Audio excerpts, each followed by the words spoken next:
Ever notice how ads always pop up at the worst moments? When the killer's identity is about to be revealed. During that perfect meditation flow. On Amazon Music, we believe in keeping you in the moment. That's why we've got millions of ad-free podcast episodes, so you can stay completely immersed in every story, every reveal, every breath. Download the Amazon Music app and start listening to your favorite podcasts ad-free, included with Prime. What's going on, everybody? Another episode of the Back to the Past podcast. Kevin Harvell, joined by Brad Whiteside and Justin Detchen. And on this episode, we are going to talk about some back to school and school-related memories of growing up. Elementary, middle, high school. I think we'll stop at high school. Yeah, No mostly point in good, not a lot of the bad. Yeah. Our innocent days. I don't know about that. Sort of.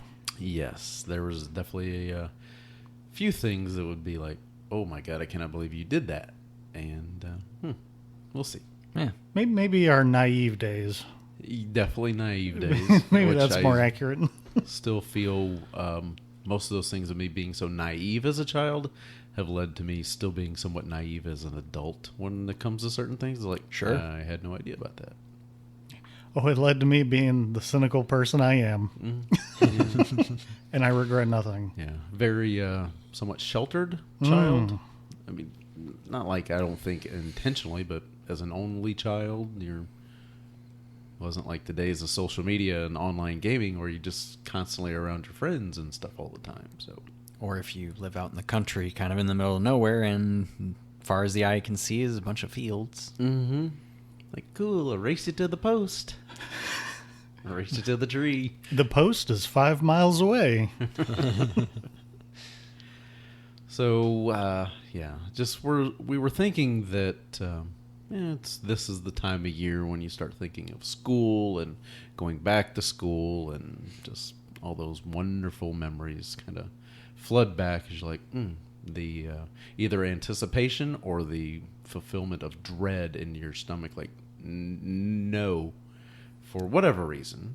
Oh, yeah. That was me. Some people just didn't like school. I hated fall for years Because of school. Yeah. It wasn't until I got an adult and learned about things like Oktoberfest and really embraced Halloween and things. And I don't have to go to school. yeah, I don't have to. I'm instead I'm working all year, so there is no go back to school. Right. Cue the School's Out Forever song. Yes, Thank you, Alice. he was just in town. I saw that. Yeah.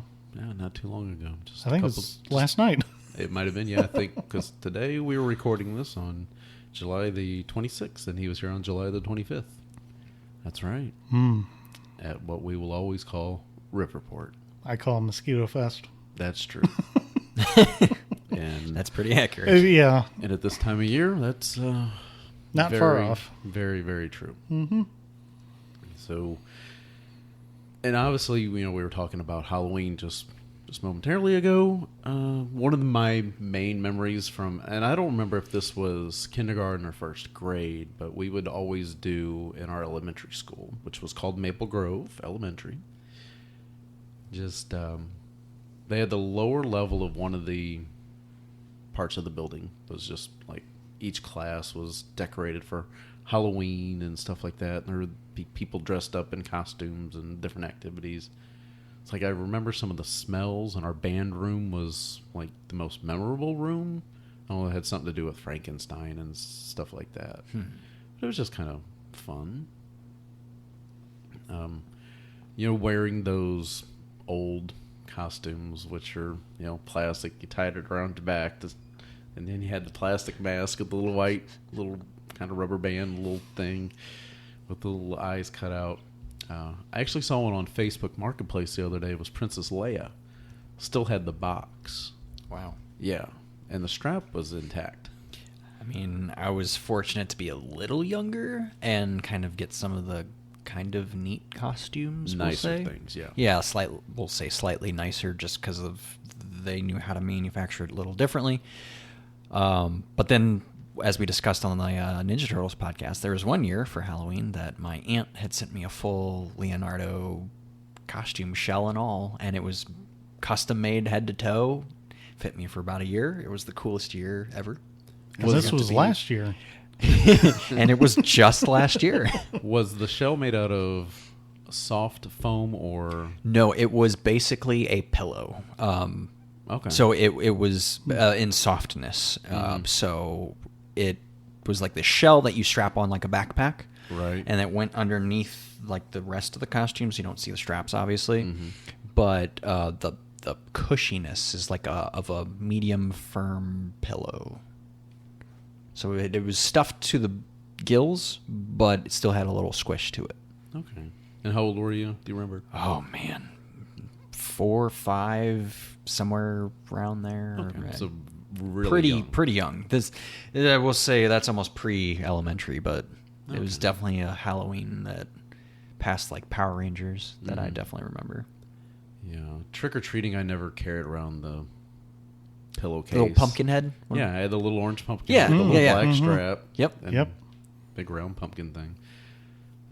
I think I also had a few other different little things, little designs that were themed that way.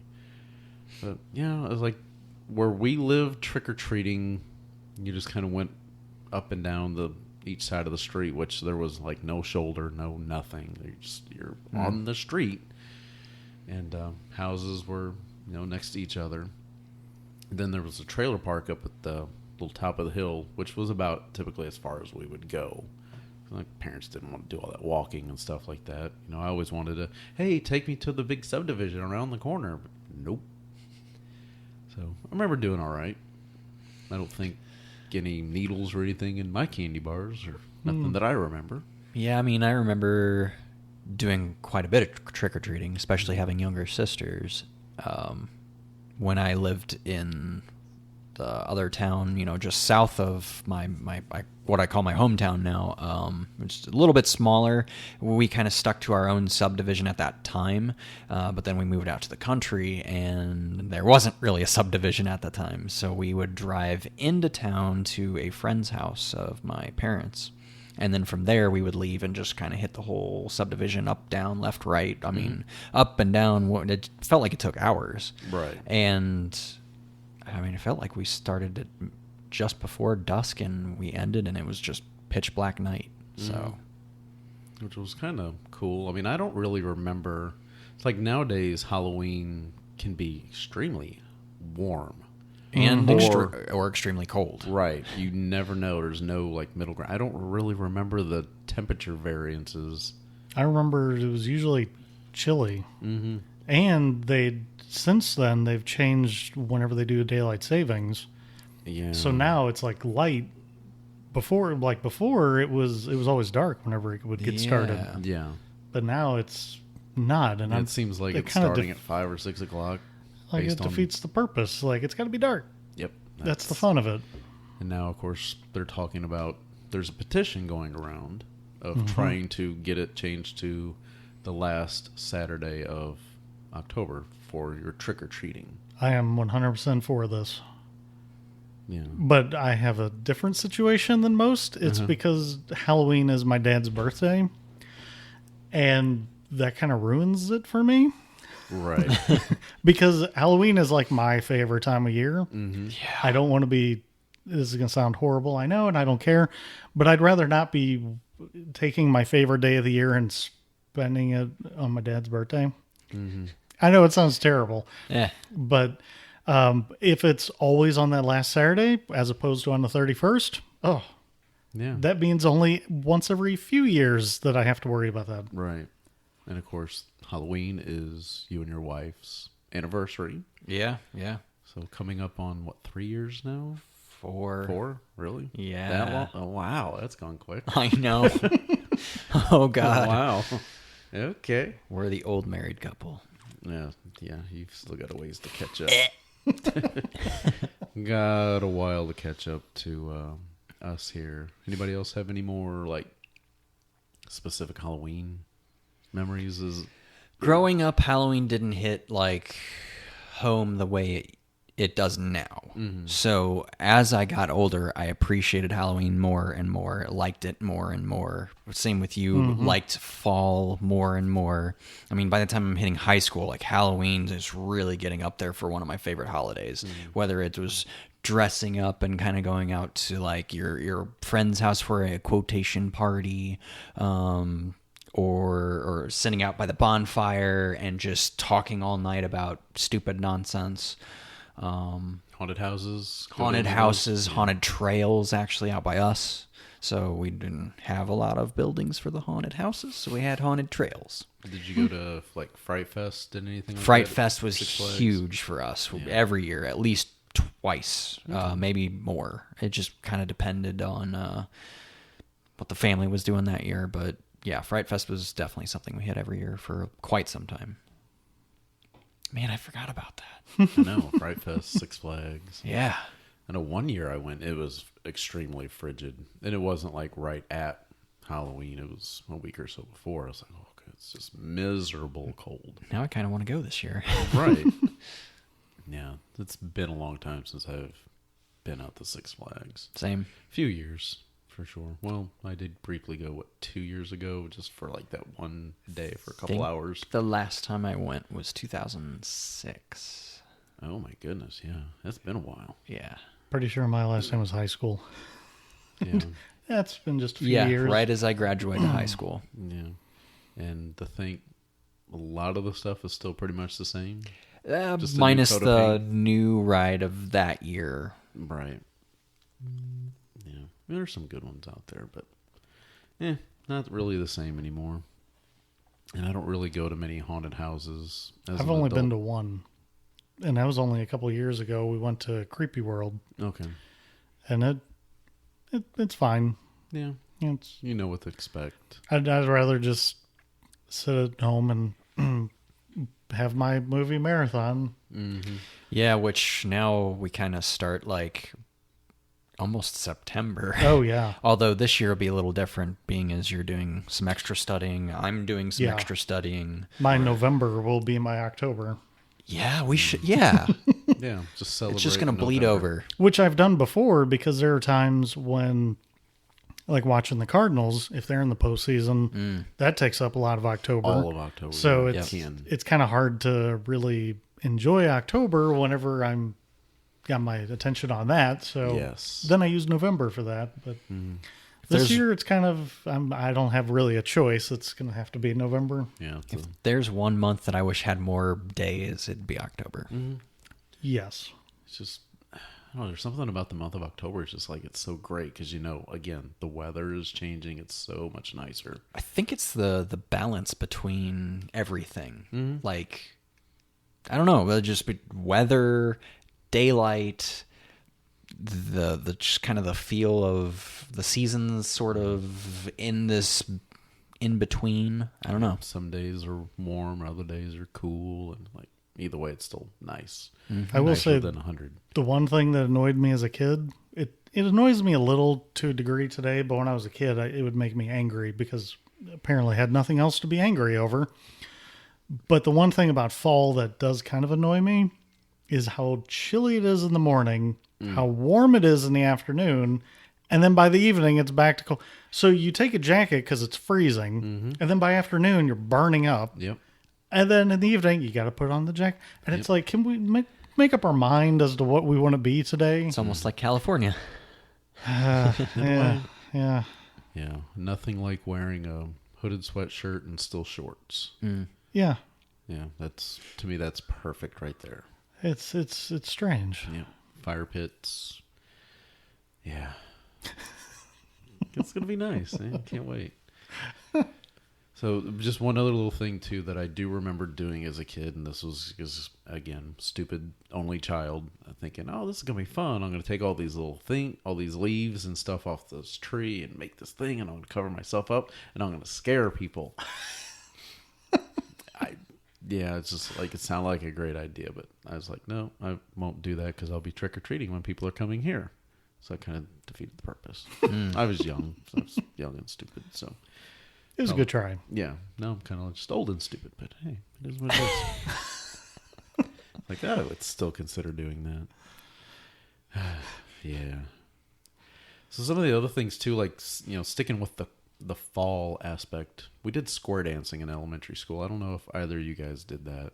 No. This was a PE class related thing, and we actually had a square dance in elementary school that we had to come to after school hours. I'm like, I don't remember me dressing up in this weird like country outfit, but I remember this one kid, Dan McConnell. He wore. I still kind of remember. He almost had like red jeans, and Like a clown? kind of, and the other kind of little country shirt. He didn't wear the hat, but then his little buttons were like those little pearl-looking buttons that just snap together. I was picturing the hat, by the way. No Straw hat. Yeah, Did you have the Western bolo tie? No, No? he didn't go that far. Oh. No, it was weird because again, back then at that age, you're not really wanting to do things with girls, and I don't want to do this. Stupid stuff like Girls are icky. that. Yeah, cooties. Oh, I remember in, I think, second grade, we developed the anti-cootie spray. So, like, we would have these, I forgot what it was called. We would do, like, this trivia game where we kind of go around the room, and whoever would win would move on to the next desk and then go head-to-head. And then if you lost, you had to sit in their desk, and they would move on. Well, before you could sit in the girl's seat, you had to spray it down with anti-cootie spray. So we would sit there with an imaginary aerosol can and over the chairs. And we got in so much trouble every time. But we continued to do it because, cooties. I wonder how that would fly in Today's politically correct society. It wouldn't. Yeah. Yeah. Ooh, girls have cooties. Yeah, we were very enlightened in our second grade. Yeah. I do still wonder, because I think every grade has one or two of those kids that you're like, or everybody's just like, oh, I don't want nothing to do with that person. Yeah. And I do remember this one girl, and I'm curious how she turned out. Because, like, looking back, like, the thing that was, like, worse about her was her teeth. I think she could have, it's like an ugly duckling kind of thing. Sure. But I don't remember when it was that she just kind of moved away. For me, it was always not so much the things they wore, but rather that if they chose to bathe that day, Yeah. the almost stench that came off of everything that they were wearing, that was the one thing growing up as a kid when I actually could smell better. After, before years of car restoration and such. Yeah. That was a no-go. You would seem, I don't know, did either of you have the one kid that always you would smell? It's like, he's still it's like Linus. Yeah, he's a Or Pigpen, rather. he's a bedwetter and then doesn't get clean before coming to school. Yeah. There's at least one or two. I mean, I couldn't even begin to remember who they were, but... Yeah. I mean, nicest guy. I remember him once giving me a compliment in third grade. He's like, you can write cursive really good, and you're really smart. I'm like, I've got you fooled, I guess.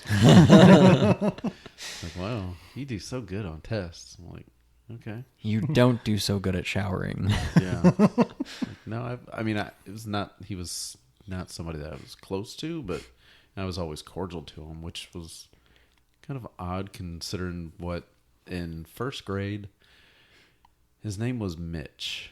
That's all. I don't remember his last name, but he had an eye issue. Brad's already thinking about this. I thought of a movie that sort of connects the dots a little bit. Think of A Christmas Story, and they're standing in line to meet Santa. Yep. I like The Wizard of Oz. That's what I'm picturing. Right. I knew a kid like that in college. And he was, Yeah. you don't forget people like that. And I don't remember what it was, but I guess for some reason I thought since he only had like what was really one good eye, that he wouldn't see me flip him off. This is in first grade in the boys' bathroom. I don't know what I was thinking, where I got this. Needless to say, I got a note sent home. Ah, yes, the infamous note. Yes, and said note did not get to my mom because, of course, I don't want to get in trouble for doing what I did. Sure. So, Did you forge it? in my 6-year-old mind, maybe 7. I don't remember if it was before or after a birthday. It was probably before, so I was 6. Yep.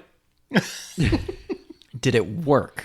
Nope. A 6-year-old's signature. I had to ask. I could see that working just fine. Well, see, here's where it was. Uh-oh.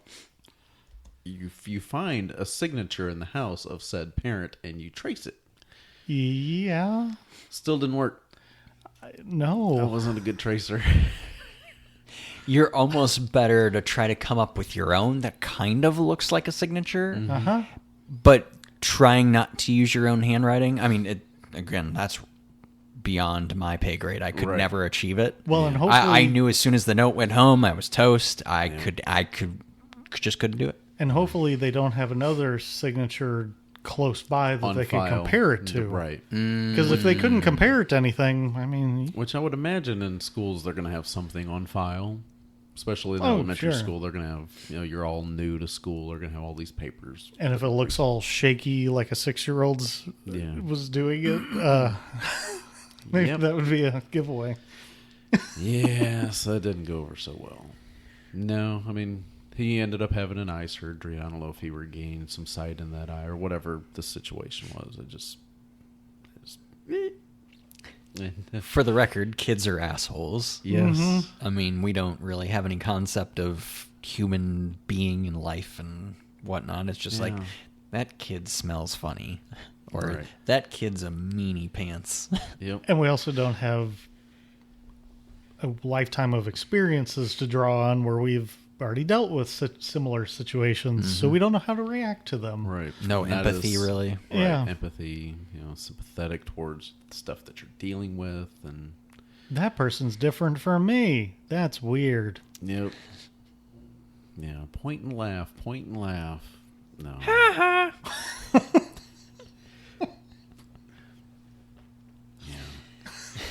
So, and then I was never the new kid. So, Brad, looking through your stuff here, you have new school, new kid. Yep. So 3rd grade was my last year in like Southern Illinois, that specific town that I grew up in. But then we moved north. It wasn't that far, like 15 miles. And it was the other side of town, a lot closer to St. Louis. And 4th grade was my first year at a new school. I didn't know how to react to most of that. This was like the fallout after my parents getting divorced. So this is me trying to, I guess, grow up quicker and understand how to make friends again in a new place that I don't fully understand and get. So like everybody's all happy and fun and great going back to school, and here I am with no one to talk to because I don't know anyone, and I'm a kid, so I'm kind of shy anyway. Right. I mean, I kind of was shy growing up, and then make it worse, put me in a completely new school system and everything else, and there you go.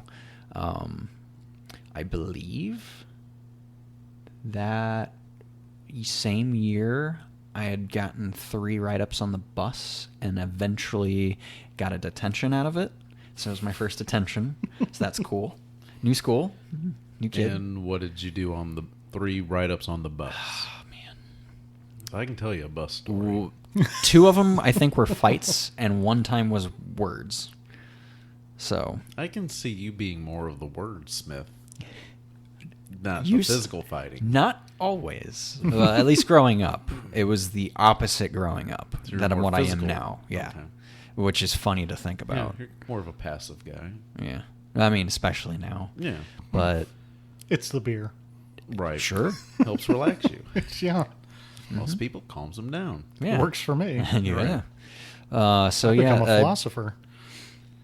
was definitely grounded for the detention for a little while. So bye bye Nintendo. Yeah. Bye-bye, Nintendo. Hurts my little heart. But, you know, kids do stupid things all the time. Yeah. But yeah, that definitely kind of cemented who I was going to become eventually. Because I think growing up for a specific period of time, I was kind of that asshole kid that kind of got everything. And then that didn't happen, and life kicked me in the ass. And that gave me perspective that I wasn't used to. And you're like, Which, in a lot of ways, probably made me a better person. But, you know, who knows where I would have went or not went had I not had those experiences, too. So, like, on one hand, you're, oh, poor kid. On the other hand, it's kind of life experience before they really needed it. So you take that forward, and you're kind of ahead at that point. because obviously some kids tend to act out in those situations. Like, I want what I want. But here's the thing. I can't do that because I want to play Nintendo. Right. So in order to play Nintendo, I have to be good. All right. Done. I was easy to please. Deal. Got it. With my school experience, I was in the same district my entire, all three levels, we'll say. Dang. What about you? Justin? Oh yeah, kindergarten through 12th. Yeah, Same district, same kids, just a few coming same in, a few school, going out. same. Whenever you said you were the new kid, I was, I guess, in a way, the opposite, in the sense that I was always the one who I would get to know somebody and we'd become really good friends, and then they would leave the school. And it's like, oh, my best friend just left, and then I'd never talk to him again. Yep. So then I'd start hanging out with this other kid, and then we'd become really good friends, and then they would move. And Wow. You know, now that I think about it, my wife also was same school district the whole way. Nothing one way or the other, just stayed there and finally went to college after that. And that was her first time out of that school district. Yeah. oh yeah, the first time I had to make new friends for the second time, because first time was kindergarten, second time was freshman in college. Yeah. And that's a big adjustment there. Well, and the funny thing too is, in elementary, completely different friends than what I started to have in, we'll say, middle school, which is kind of one of our subjects. And I mean, they were night and day difference. And middle school is where I met, friend of the show, Jeff, my best man at my wedding. He's been on a few of our past podcasts at some point. Right. He's different shows, not been to your house a few times. Yep. So St. Patty's Day. yeah, Yeah. but that's kind of when I met that group and got to know them and been friends with them since. So Justin, in the district that you grew up in, you guys, it was the same group of people just coming up through the quote unquote ranks. Yep. Whereas mine, our district was so large, the Northwest district. So, you had this town that had its own elementary and middle school. This town had its own elementary and middle school. This town had its own elementary and middle school. And so then whenever you get to high school, they all come together. That was not as intimidating. I mean, nothing really bothered me until I went to 6th grade.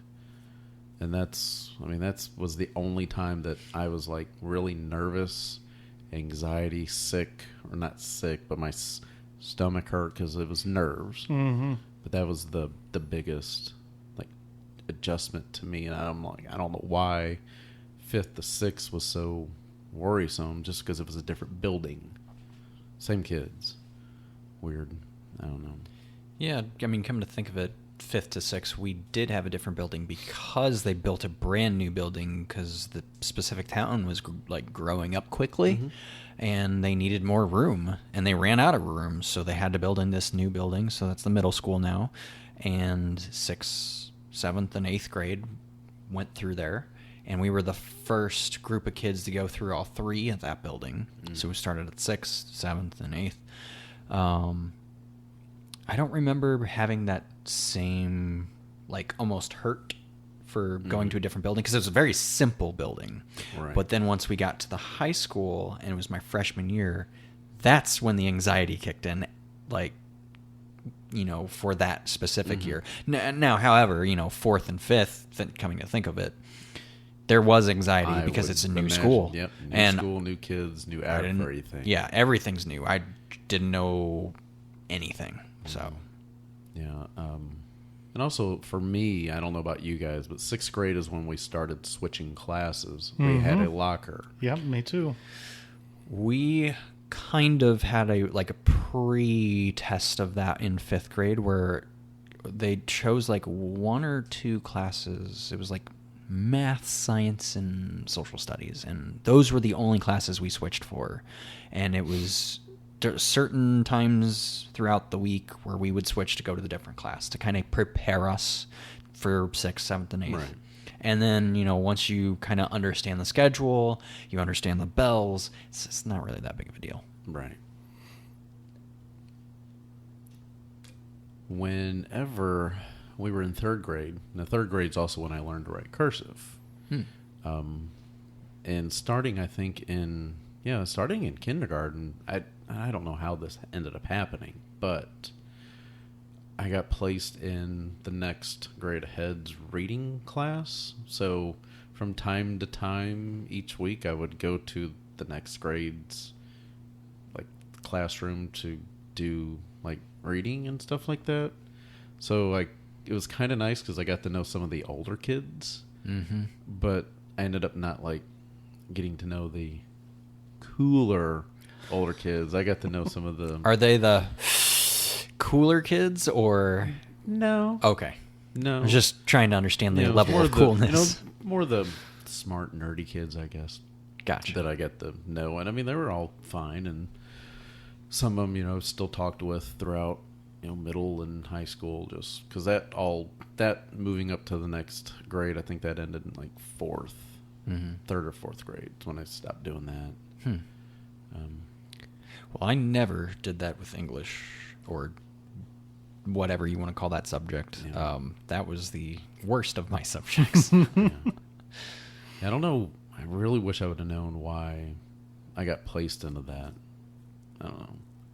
I do remember in 2nd grade, I started out my 2nd grade year with my teacher being Miss Friend, and I ended the school year with my teacher being Miss Miraz. No. I think it may have ended up being Miss Smith. That's it. Ended up going to Miss Smith's class. Miss Miraz was my 2nd grade advanced teacher. That's right.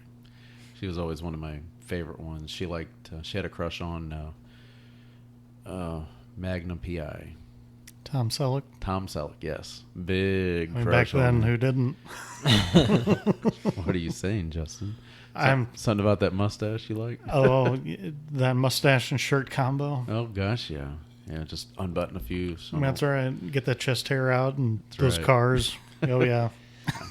Yeah, she had a picture, I think, on one of her filing cabinets or something like that. I'm like, okay, cool. So that's what I need to grow up to be. Yeah, right. He's got Tom Selleck. Now I understand. I didn't turn out to be a Tom Selleck. Right. It all makes sense now. Right, exactly. So the reason why I ended up getting switched out of the one class and put in the other class was because there was this one girl, her name was Sylvia. I'm not going to throw her last name out there, even though I still know it. Oh. I thought she was very pretty. Long blonde hair, sat in front of me. So I would kind of try chatting with her during class and stuff like that. And she was a very quiet girl. Always so quiet. And this friend got on to me for some reason, and I went home and I got in trouble for some reason in class because of trying to talk with her and disrupting class. And I was a quiet kid, so me doing this, disrupting, I guess, whatever, and trying to talk, that was something. So I ended up saying something to Miss Friend, or not to Miss Friend, but Mom, and Mom ended up getting me switched out of class. I'm like, okay. Something Miss Friend was kind of mean, but then I kind of became friends with her son, who was my age as well, in high school. So it was always weird to go over to their house and be around her. and it was just kind of awkward. It's like, yeah. So, and then now, did any of you guys have elementary school teachers that you would look at and think, wow, she's really pretty? No. None of mine were attractive in the least. No. I had One of them, I think, was a troll. Oh, yeah? Oh, yeah. She was the only unmarried teacher. Everyone else was married, but she was unmarried. And if you talked to her for 5 minutes, you could see why. Yeah. She was not a nice person. I had I didn't have the teacher. She was a first grade teacher, and she had braces, which as a child is very weird to see an adult with braces. She had the rubber bands and everything. Wow. I'm like, glad I'm not in your class. Now, Brad, you would have loved my kindergarten teacher, Miss Young. She also ended up being my 6th grade science teacher. Huh. Because she just stopped doing the elementary school, and it's like, oh, this is so awesome. I get to have my favorite teacher again. And but she was really big, obviously, into science. And she had applied to be the teacher that, instead of like Krista McAuliffe in '86 on the Challenger, she was trying to get that position. Oh. Yeah. So that much I do remember. I was like, Well, Can you imagine the teachers that did go for that? The hindsight after Thinking, not getting it. right, you're watching that and like, ooh. Oh my goodness. And when that happened, I was watching at home. I was sick that day for whatever reason. I didn't get sick often, but I was home sick that day. I was like, and we were all watching it on TV. I was like, oh, I don't think that. that's not right. No. So I couldn't imagine what it had been like in class with every other kid. Especially if they knew the teacher. Yeah. Like, so when that happened, I was coming up on 10, so I was still 9. That was in January of '86. Yeah, it was a little weird. Weird.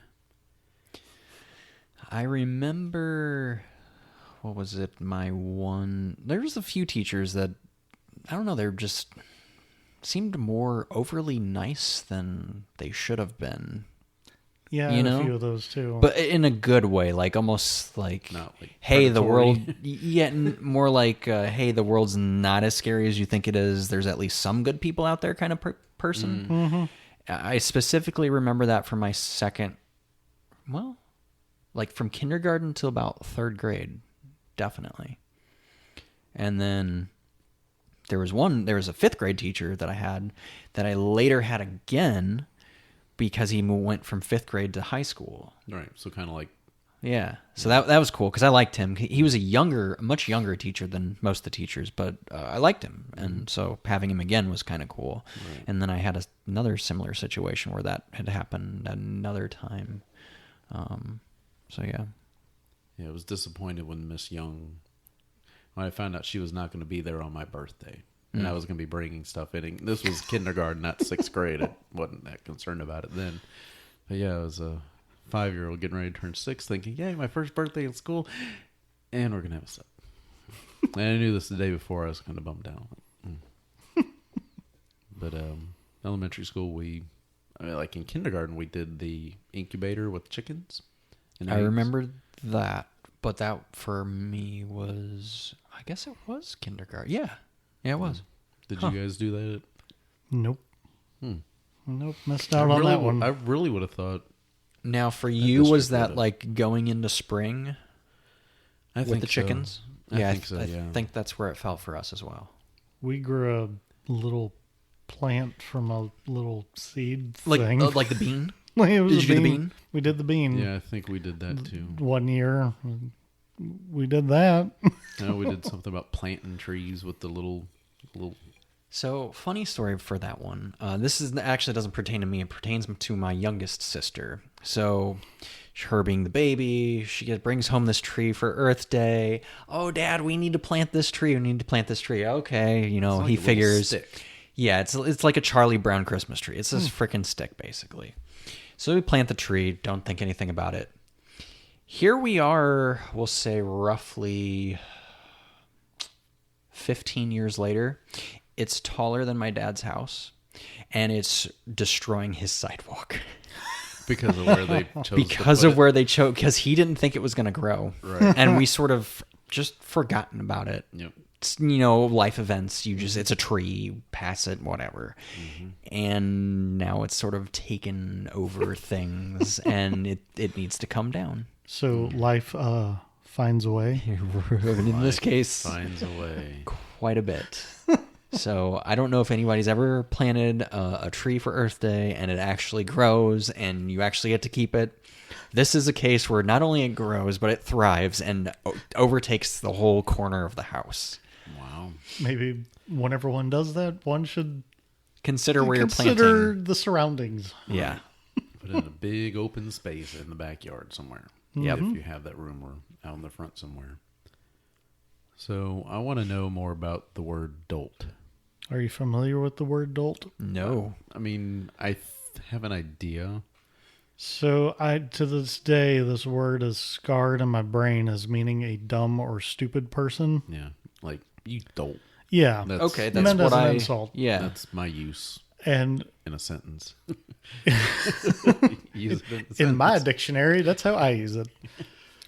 Well, we had, I think this was 4th or 5th grade. There's this one kid in our class. He was with me from kindergarten. We graduated together in high school.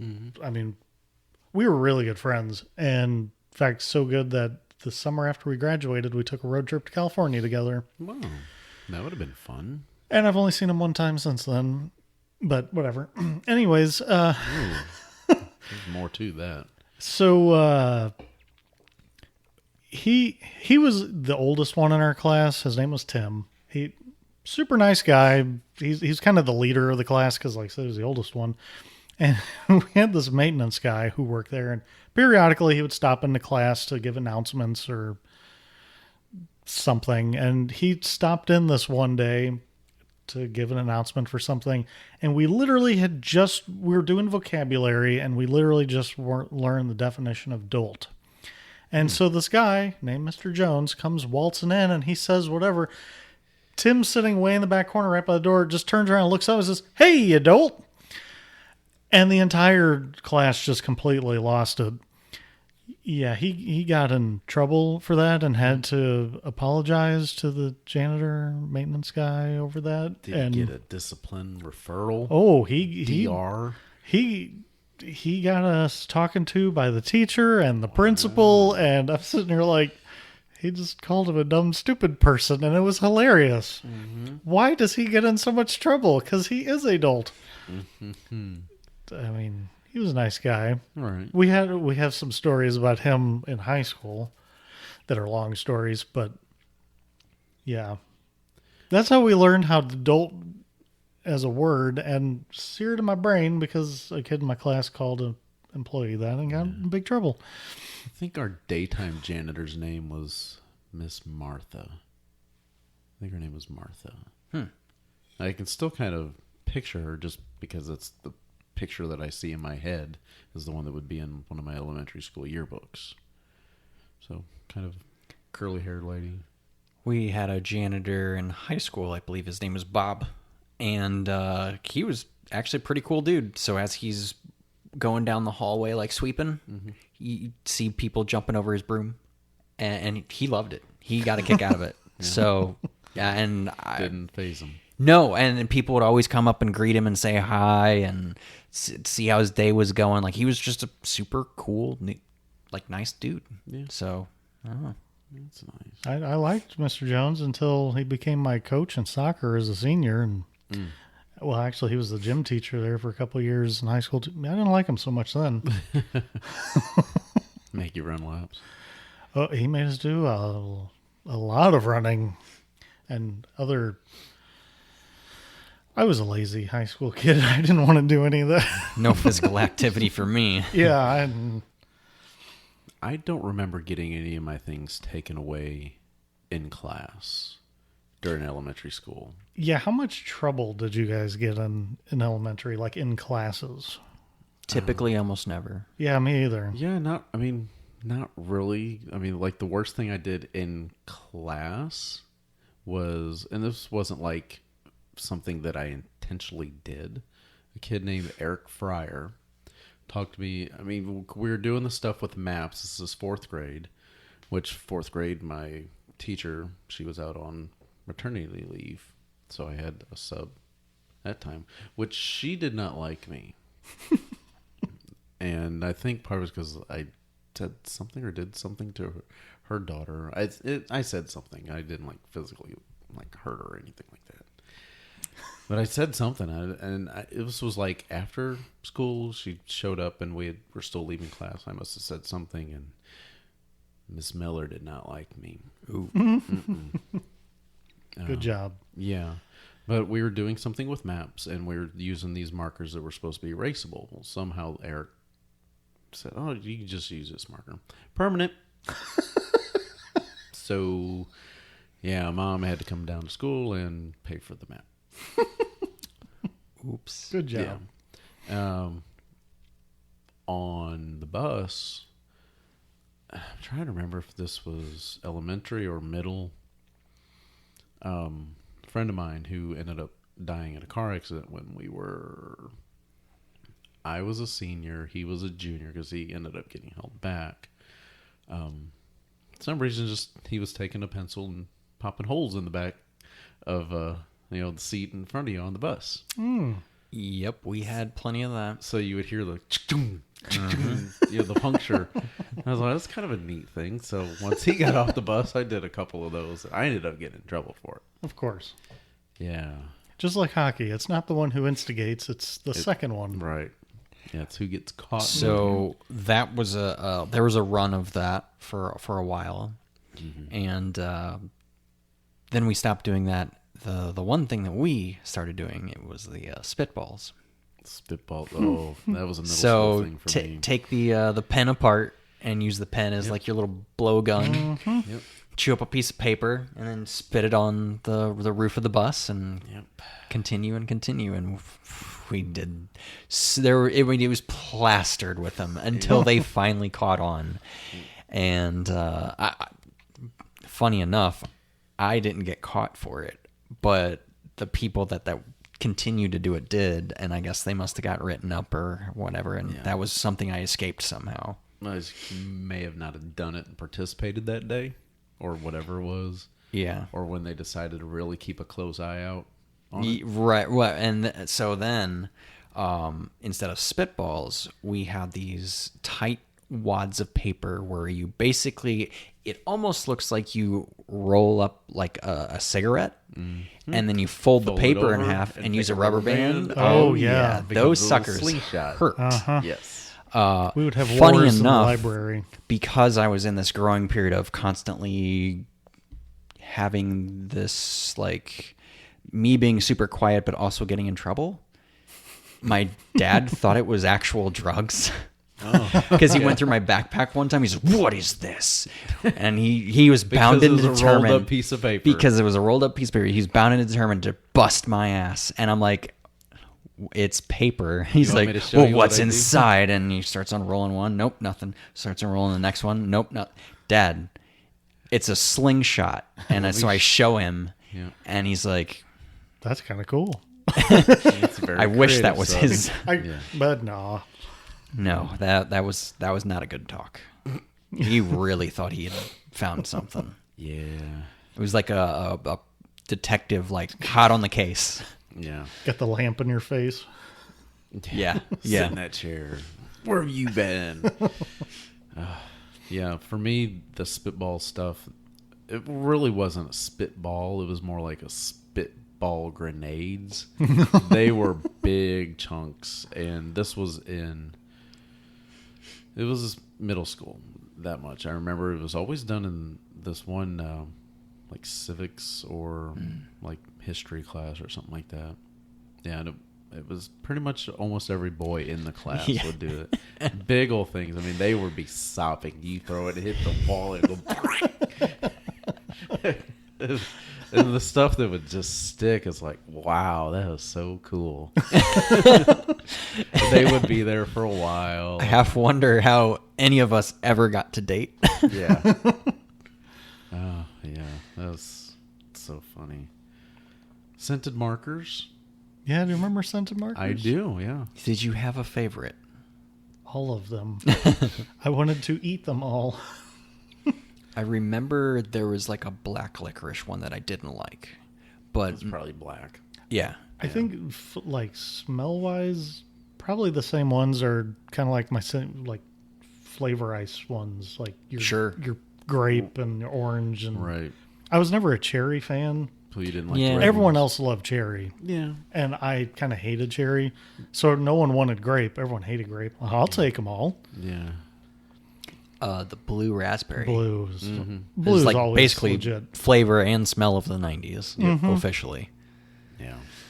It's kind of the smell of a couple different decades there. Some good stuff. Yeah, the scented markers, I remember those, like Crayola did some. Mm-hmm.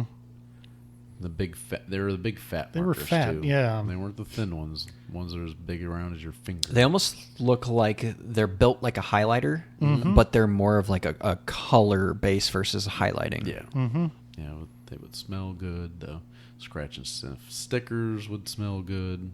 I that we remember would getting have. like the little thin ones and being disappointed that they weren't the scented ones. Yeah. So I'd be sitting there like huffing on them and like hoping that I would get a little bit of that grape scent out of it. And I'm just, And maybe that explains a few things. orange, Now that I think brown. about it. Like I don't really remember the smells too much though. I remember they were a big thing. Mm-hmm. Big thing. I remember I wanted to eat them, but I did not. Did you ever go through like mechanical pencil phase? Oh yeah. For many years. There was a time where I was like a mechanical pencil aficionado. Oh, me like I too. had a specific grade Yep. of lead that I would use because it wouldn't break. I'd had refills for everyone. I mean, yeah, and it was in my big zip up binder with all Yeah. my stuff in it, which was basically junk. Let's Oh be yeah, honest. I had the one like pouch thing that I would have in my binders, and I'd put my all the stuff in there, and I'd have all these refill things. But I used two different sizes of the lead for them. I had the 0.5 and the 0.7. Sad I still remember oh, those. man, I forgot And- what they even were. Yeah. And I knew which one was which, and I'd use certain pencil lead sizes for certain activities and things. And oh yeah, I was a scientist with it. true sign of a nerd. Yeah. Oh, and I had the stackable pencils too. Which Oh, most people right. forget about was a thing. Yeah. Do you recall stackable pencils? So they're like little tiny pencil cartridges almost, and you like And they're when you the run, hollow pencils. yeah, you run out of one. So you take that Oh, one, you yeah. stack it up That's top, right, and yeah. it fills out with the You're right, next you one. take Yep. the one out of the top when the lead goes away and stick it Yep. up the bottom, and then it pushes it back up to the top. Are you I still do talking about remember those. pencils? Yep. I had a bunch of That's those what I'm too. talking about. I don't know what you're talking about. I do remember. I forgot all about those until you mentioned because they had And those things were sharp too. yes they You were could kill a white. kid. Oh yeah. Oh, I draw blood on myself sometimes. You accidentally drop it and you try to catch it, but you catch it wrong and it stabs you in the hand. Oh yeah, I've drawn right, blood. right through the finger. Well, not through, but the little tip. It hits- punctures. Yeah, it punctures. It drew Yeah. blood. I remember the stackable pencils. Typically, the casing for the pencil was typically like a purple or kind of a bright color. In a way, I remember That's what bright. I remember. They're like usually yellow. brightish. They're Yeah, like kind a of yellowish neon green colors, and purple, and they're always blue. clear. Yep, So the you could clear ones you could see see the stuff. The little in them. cartridge Yeah. itself was white. The Yep. little lead was real dark Yep. Yep. in contrast with the white. My favorite mechanical pencil to use was the yellow Papermate ones that had the tan, like that was designed to look like a traditional pencil. Oh, I remember those. And you just Huh. you and you spun, twisted them. Yep, Yep. because there was a spring inside that Uh-huh. spun the lead up. Huh. Which those And were they my had the- favorite. Had a little pink eraser, The little pink clip. eraser like the regular Little pencils. clip. Yep. Yeah. Oh, I wasn't a big fan of I preferred the black ones. Yeah. The black with the white eraser, and the clip was the only thing that was colored. Yep. They were usually like blue or pink or purple. or- So my mechanical pencils were clear. Mm-hmm. They had the little clicky button yeah. on the side, I had a few but of you could those. I remember you could almost ones click on the refill, side. like, and you put a couple of pieces of lead into it, And you click through it. Oh, ran out of that one. And it would just you bring shake it it to the- down and Keep click, click, clicking click, until click, it came click, out. and here it came out. Yep. And refill it maybe after the week or whatever. You don't remember how many leads are in there? You just shake it and you can hear them rattling. Yep. And, Next thing you know, hey, you got lead. Yep. There you go. Yeah. Oh, yeah. Did you guys ever used to play pencils with the pencil break game with like real pencils?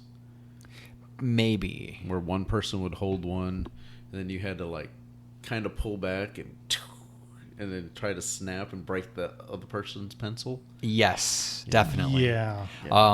Typically the ones that would last better were not like the yellow ones, because those are really soft wood. You had to get something almost like wrapped in like Mickey Mouse or whatever Right. cool. The ones that were round. Yes. Not the ones that had the little notches. the hexagon. Right. Yeah. Right. Or Yeah, the ones that were octagon. round those were the strong ones. Yep. I would always get those from my dad because he used to do stuff with the union stuff. So he had access to all these really nice graphic pencils and stuff. So I always would use those. See, what Those you would do hold up. is you go to your dad's tech closet and you buy one of those ones that they mark for marking wood, where they're that oblong Oh, shaped yes, pencil, they're- and then yeah. you just destroy everyone's pencil with it. Like, what? You want to play pencil? Here we go. I got a pencil on steroids. Pretty much. It's Yeah, like that the was monster truck of pencils. Yeah. That was some fun stuff. God, I had these. guys are just so dumb with I their know. school supplies. I hated pencils. I love mechanical pencils, but I hated like number 2 pencils. Right. Except there were 2 sets that came out. I don't even know how I was definitely young. They had these 2 sets of like collectible pencils, Major League pencils, and they had like the logos of all the teams. Oh, the sports, Like, yes. every one was a football different and one. stuff think like I that. They might had have football ones had and a basketball ones. baseball. at But some like the point. National League and American League were 2 separate packets, and Mm-hmm. somehow I acquired them, and I refused to use them. Right, because you're like, Because I'm like, I love these. Yeah. These are so pretty, I and don't want to stick them in there and sharpen it. Right. Get small. and I've gotten in so much trouble for wasting my pencils because I'm not using them, and I just got you pencils. Why do you want more pencils? Well, I can't use these pencils. They're too nice. They're too nice. Now I bet they'd be collector's items because some of those teams don't exist. Yep. And most of the teams have changed their colors and logos since then. Yeah. So back to the pencil breaking, I just remembered after parents found out that you were breaking your pencils, you kind of felt really bad. So Right. Like, you we're would spending take money. a pencil that you broke in half, and you would sharpen both ends. Right, so you can Yeah. still use So them. you could still kind of use it for a while, and then it got to the game of how small can I get this? Right, Uh-huh. like 2 fingers and your thumb. Yeah, right. Oh yeah, I had many a 2-inch pencil. Yep. The only pencil I would never use was one that I got from the science center. Oh, that and sounds the familiar. planetarium, and it was it was white with a glow in the dark Halley's Comet. Oh, That's cool. It was cool. Nice. I still have that pencil. Wow. Yes, still unsharpened. Wow. Yeah, pack rat when it comes to some things.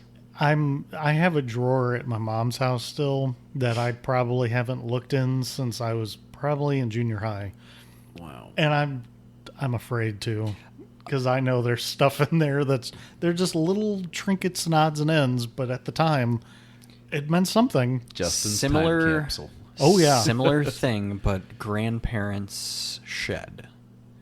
Yeah. It's probably infested with spiders. I'll have to wait for a deep freeze one year. You've heard Brad talk about this shed. Yep. On multiple episodes. Yep. That's bring your flamethrower. Yep. I Yeah. just need some hairspray and lighter. Nuke it from orbit. It's the only way to be sure. Yes. I can just have Nathan come over and spray for.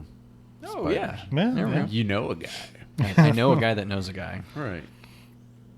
So do you ever do any of those? I didn't know what the name of it was called. We always called it MASH, but it turns out it's actually MASH is the thing that you write on the piece of paper. I got it confused with Chatterbox. We would do Chatterbox call it MASH because we were confused children, and I never knew how to make the thing. That's the little paper origami right. thing. Yeah, that you. All the flip girls knew forward. how to make them. All the girls know how to make Right, it. you go forward, then pull out to the Yep. sides, and Yep. then you flip this thing And over. you flip them out. You had a saying this many times. You do. Yep, this. it had, like, numbers All on it, Tab and- this. And okay, then you do da da da da. Yep. Da, da, this. And then, yeah. Then you flip up the message, and there it was. We spent so much time doing that. And yeah, all the girls knew how to make those.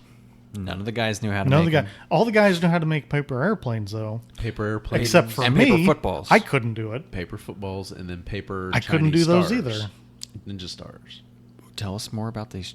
I could make a crumpled I- piece of paper. I couldn't do it now, but I'm sure I'm sure you can find it online how to make paper ninja stars. And it would have 4 little points, and you could throw them and Huh. yeah, fun stuff. Or there for a while we got into how you would make notes to give to people and had the little pull tab where you could do that and it would easily open without ripping the paper and stuff. Like that was cool. Most of my notes came in form of paper footballs.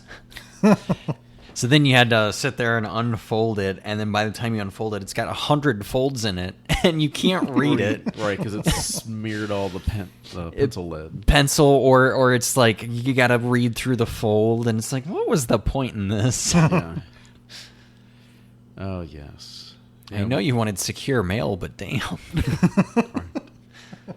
Yeah, when I'd seen you put Chatterbox in, I was like, I don't know what he's talking about here. I could see it, but I couldn't. I had no idea what it was called, so I had to do a little research and try to figure out what it was called. And I'm like, oh, that's what it's called. Well, we thought it was called this, and so I had to look up MASH, and I'm like, oh, well, that looks nothing like this. So we were just dumb. Apparently, there's other names for Chatterbox too, but like Very fortune similar teller experience. Yeah. So your prize cars, what happened with that? Oh, what was that look? Oh, this hurts. It's painful. I never got the cars back. Wow. I have no idea how old I was. I know I was probably 5 or 6. I was young, real young. But so it was one of those days that I think we had to be there. It must have been like a snow day or something because it was a weird schedule. We were in the lunchroom for some reason, waiting to go to class. And there was a whole bunch of us kids in there. It's probably because like not enough teachers could make it in or something like that, so they had to try to figure out, okay, this is not going to be a normal day. Or they pushed back the start time, and a lot of us were early. Or U25 I go don't know. here, whatever. It was weird. So me being me, this is going to surprise a lot of people. I never shut up when I was a kid. Wow. That does. I talked incessantly. I never stopped. My mom will tell you that. My sister, my entire family will tell you how I would never shut up. Maybe that's why you put Chatterbox in I here. never stopped moving. I always had to be moving. I had to be doing something. I was very energetic. I was a little shit. A little basically. ADHD kind of stuff. Oh, here. I was all over the place. Need a little Ritalin. Yeah, and this might explain why my cars got taken away. I brought with me a couple of my favorite cars, and here I am playing on the table with my favorite cars, and I don't know why they got taken away, but if I had to guess, maybe I was a little over enthusiastic. Maybe I don't know. I have no memory of that. I'm just assuming. Knowing how I was, it wouldn't be totally crazy. Taking them and just rolling them across the table. It's possible. I might have even been one of those cases where we were passing them back and forth to each other down tables. Who knows? But I can tell you I had 4 cars, and I can tell you what 3 of them are. The fourth one I have no idea. But one was my Batmobile from the 89 movie. Oh, no. My Batmobile. And I had 2 Days of Thunder cars. One was the Mellow Yellow car, the Chevy. And then the other one was whatever the pink one was. I can't remember what the pink one was, but it was the pink one. Wait, are those the big monster truck looking deals? No, they were just like NASCAR stock cars. Oh, okay. And It wasn't like Tab soda, was it? no, although it wouldn't have been surprising. But a teacher took my 4 cars away, and then I don't know what she did with them. And I just thought that she was going to give them back to me whenever it was time for us to go to class. This was not your regular teacher. This was not my regular teacher. I'm guessing this was like 1st, 2nd grade at the latest. This teacher was like 6th, 7th, and 8th grade teacher. So I have no idea why she was in there. But I was annoyed with her for the next 5 years. I would imagine. Because I never got my cars back. Yep. And then she became my teacher for 3 years. Ooh. And she became one of my favorite teachers. Huh. Like ever. And So you go never figure. asked her, hey, Never years brought it up. ago, you took Yeah. a couple of my cars. You don't happen to still have those- 2 little stock cars. Are they in your desk somewhere? Which would have been funny because they probably were. Probably. She changed rooms a lot. And was like, get rid of I this. don't think she probably changed gave- rooms the whole time. She probably gave them to her kids. She didn't have kids. Oh. Yeah. In fact, she wasn't married until I was sometime in high school. She married the other teacher I had for those same grades, who was probably my actual very favorite teacher, who actually later became my boss at one of the bookstores. Huh. Which was, it's interesting working for your teacher. Yeah. They know everything about you. But yeah, I got my cars taken when I was young, and I still am depressed. I umpired a Corey League baseball game for my 9th grade English teacher. This was the summer of my 9th grade year, after 9th grade. Huh. So he was the coach of one of the baseball teams. I played in Corey League for a while. Yeah. So that was freshman year. He died like a month or so after that of a massive heart attack. Wow. Supposedly in his swimming pool. Yeah. Dang. Yeah, which was a very awkward summer. Just knowing you go back and that teacher's gone. Yeah. It was like, just, because you don't think of teachers passing. But I mean, I've had some old teachers.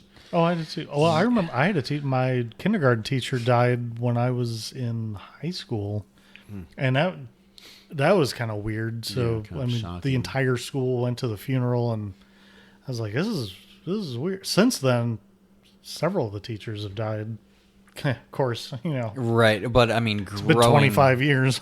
growing up, like, that's not really a concept that No. kids are familiar You with. just I mean, think of like grandparent or something. maybe. Old. Yeah, Yeah. maybe. Old I people. mean, and even at that point, it's almost in a weird way expected, whereas like a teacher in most aspects, not so much. So it's very much of a system shock. They're the authority figure who's always there. Yep. Yeah, it's kind of weird because you sit there and you think about whenever you're little, you think your teachers are so old. But, looking back, you're probably like, no, they're probably just in their late 20s. Maybe early 30s. Maybe 30s, yeah. Yeah. Yeah. Mine were all minimum 40s. Until the 2 in junior high. But yeah, the rest of them were all in their 40s or higher. Yeah, I didn't have... Oh, I had a few that were in their 40s. I had one. She was hilarious, and she was in at least her 50s. But no filter. 8th grade class. She actually made English pretty enjoyable because she didn't have a filter. And she would talk to you almost in a lot of ways like you would talk to your friends. So if you can picture that kind of mouth on a teacher. And she got in trouble for it, from here occasionally, but she didn't care. She had like a tenure and she was riding it out. Just didn't care. Nope.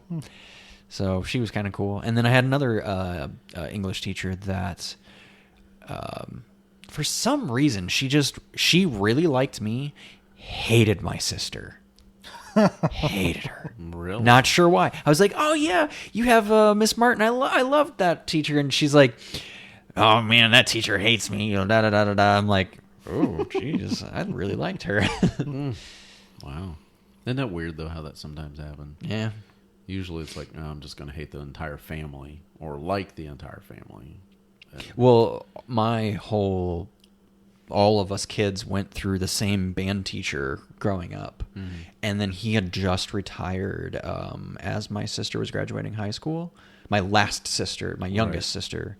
So he saw all four of us all through band, which is insane to think about. I mean, that's Right. 20 years plus. Because there's an age gap between you and your youngest sister. Because she's what, like 19 or 20 now? 10-year gap. Yeah. So she's 20 then.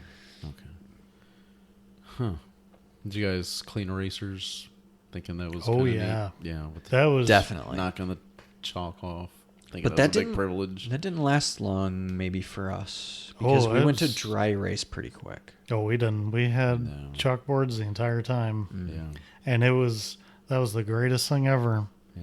For one, you were allowed to Go well, outside. we Yeah. were allowed to go out by ourselves, Yep. I know. unsupervised. Same thing which with was raising and kind lowering of the rare. flag. Did you guys do that either? No. No. Yeah. Nope. Huh. This was before I think they just let flags up. Yeah, Year ours round was just kinda up all day, year round. Did either of you work like a school store where kids can come buy pencils, erasers? We Paper. didn't have one of those. Yeah. We worked a concession stand where we got basically like half price on concessions for basketball games, and it was part of like the pep, it's like pep team or prep team. I don't remember what they called it. Pep squad? Yeah. So we were part of that, Yeah. and occasionally they'd have us work behind the counter, and I actually kind of liked doing that because it was like, oh, I'm accomplishing something today. I get free popcorn, I get free soda, I get half price on candy bars. What's not to love? Right. You know, fat kid in middle school gets to have more fat kid things. Okay. I could have worked the concession stand at our basketball and volleyball games, but I didn't. I never even went to them unless I was required to go because I'd rather stay at home and be lazy. But it never occurred to me that, oh, but if you work the concession stand, there's yummy goodness there. Mm-hmm. Yep. Yeah. That took me a long time to figure that out till it's too late. My dad would usually give me about $3, and if I'd work, I'd get like double what I normally would get. So it was a win-win. I had a bad period of time when I was really young. I had some sticky fingers. So when I worked the school store, Interesting. change ended up in my pocket, which I then spent at lunch.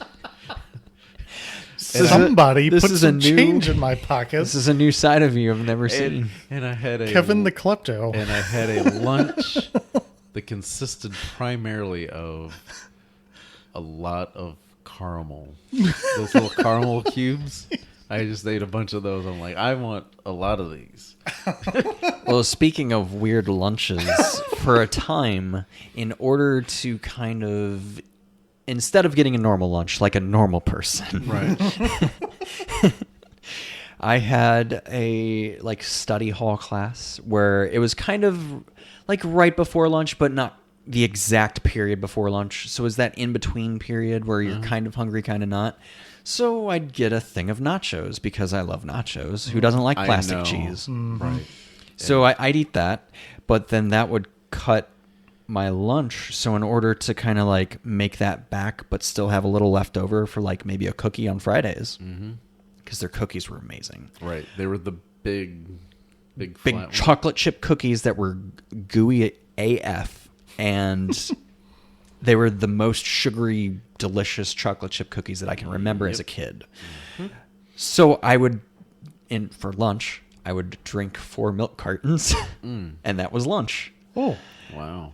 So that way it evened out, and Rational. I would normally have a little left over. So then, as my stepmom had, in quotations, calculated how much I was supposed to have for each lunch, because I was supposed to have the exact same thing, I would actually have a little left over, so it would roll into the next week, so I could save enough to where sometimes I would have a real lunch if it was like one I really liked, Yeah, like if they had stuffed crust pizza that day, Oh, yeah. Not or passing that up. or whatever that one thing that you guys liked growing up in the lunch. So Yeah. There were some great pizzas when growing up. And then when it was nacho day, oh, that was great. You know, a scoop of that meat, cheese drizzled on it. And, you know, whenever you get in high school, then you could get like the salsas and stuff like that added to it. yeah, Oh. Mexican haystack day or whatever. So our school, we would get like a monthly schedule with what every day the lunch was Yep, going to be. you knew Is what that was how coming. yours worked? Yep. You knew what was coming. And it was like certain days were always certain things. Yep. So like for us, it was pizza was always would be on a Wednesday. It wouldn't be on every Wednesday. It'd be on a Wednesday.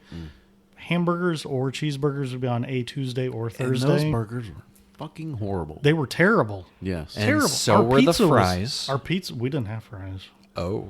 We had other lame So things. think of basically the equivalent of the fries that I remember is you leave a bag of frozen fries out on the counter for about a day, and then you serve them to kids. Yum. That was the Yum. consistency of fries we're working with, which then I developed a method of mixing ketchup and mayonnaise together Oh yeah. to a perfect consistency that wouldn't give me like weird indigestion. Yeah. But was delicious, and I would soggy Slather. fry and slather it all up in a soggy fry, and like a true fat kid. Yeah. Our pizza was the terrible, awful rectangle, Yep. thin, Yeah. Those always sausage. those weren't the good ones. Oh god, it was horrible. Horrible. But then I got to high school, and they had stuffed crust in a triangle shape, and they were delicious. The only time we ever got like legit, like actual what I would consider pizza, which at that tender age was, like Pizza Hut, was if there was some trip and most of the people weren't there and there were only like a couple of us left, then we would be allowed to get in like a pizza. Like our school is so small, you'd have like a band trip and everyone would go out of town for the band trip. And I was in band until my junior year. And Wait, what'd you play?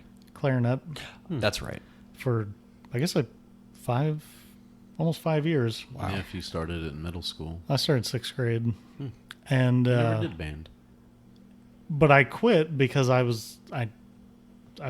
kind of didn't want to go on band trips anymore, honestly. Yeah. And everyone else was gone. I'm like, this is great. I wish I'd have quit this years ago. And then they'd order in pizza for us. And we're like, I'm not looking back. Nope. I'm No sticking more band to for those. me. So it's funny. I started band a little late. I think they started in like 5th grade for us, but I started a little late, so they had to catch me up. And once I caught up, I kind of was just existing in band rather than like really wanting to excel.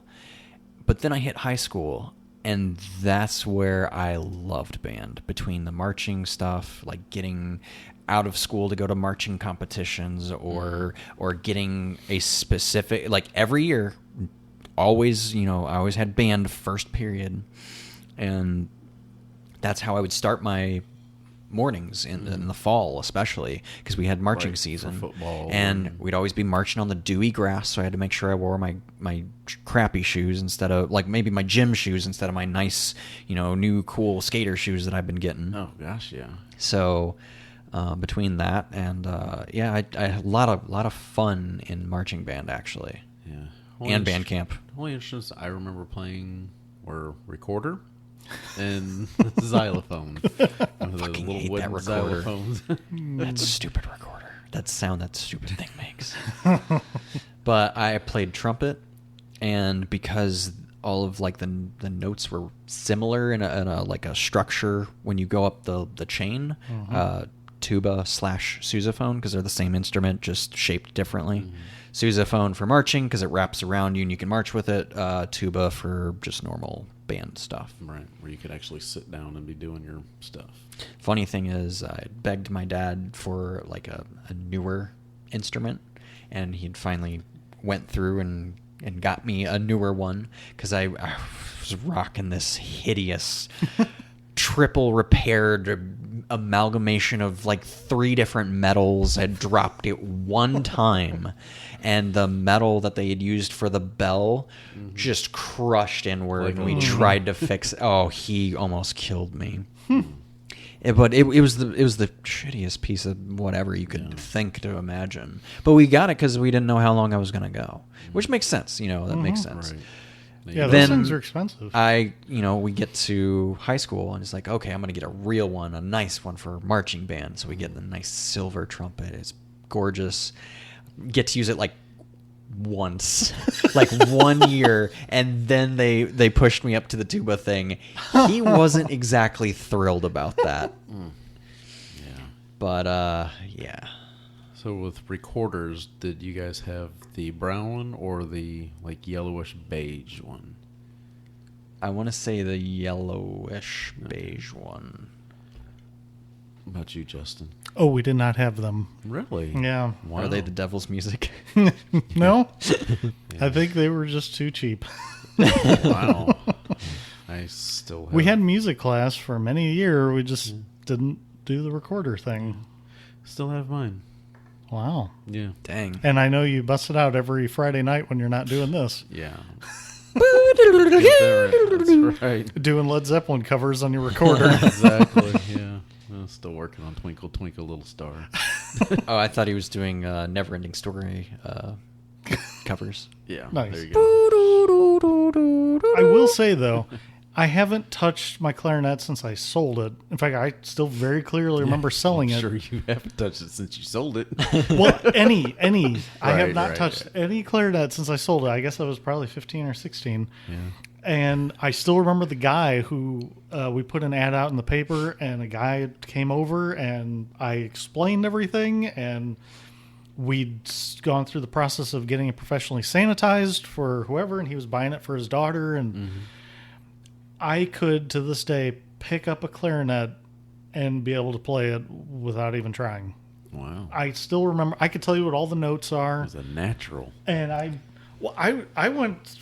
started my first day in 6th grade. I walked in and I opened it and I looked at it and I'm like, I don't know what to do with this. No. It's I have a not little a clue. Intimidating. Yeah. I don't know how to put it together.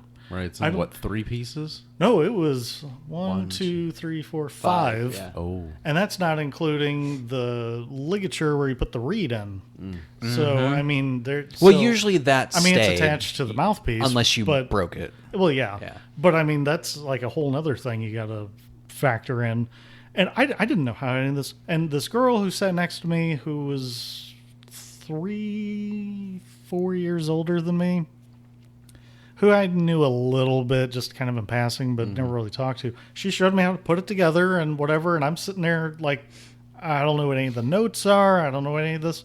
And I still remember the first time of actually blowing into it with enough force that the reed vibrated and it tickled my mouth. And I'm like, what is this contraption?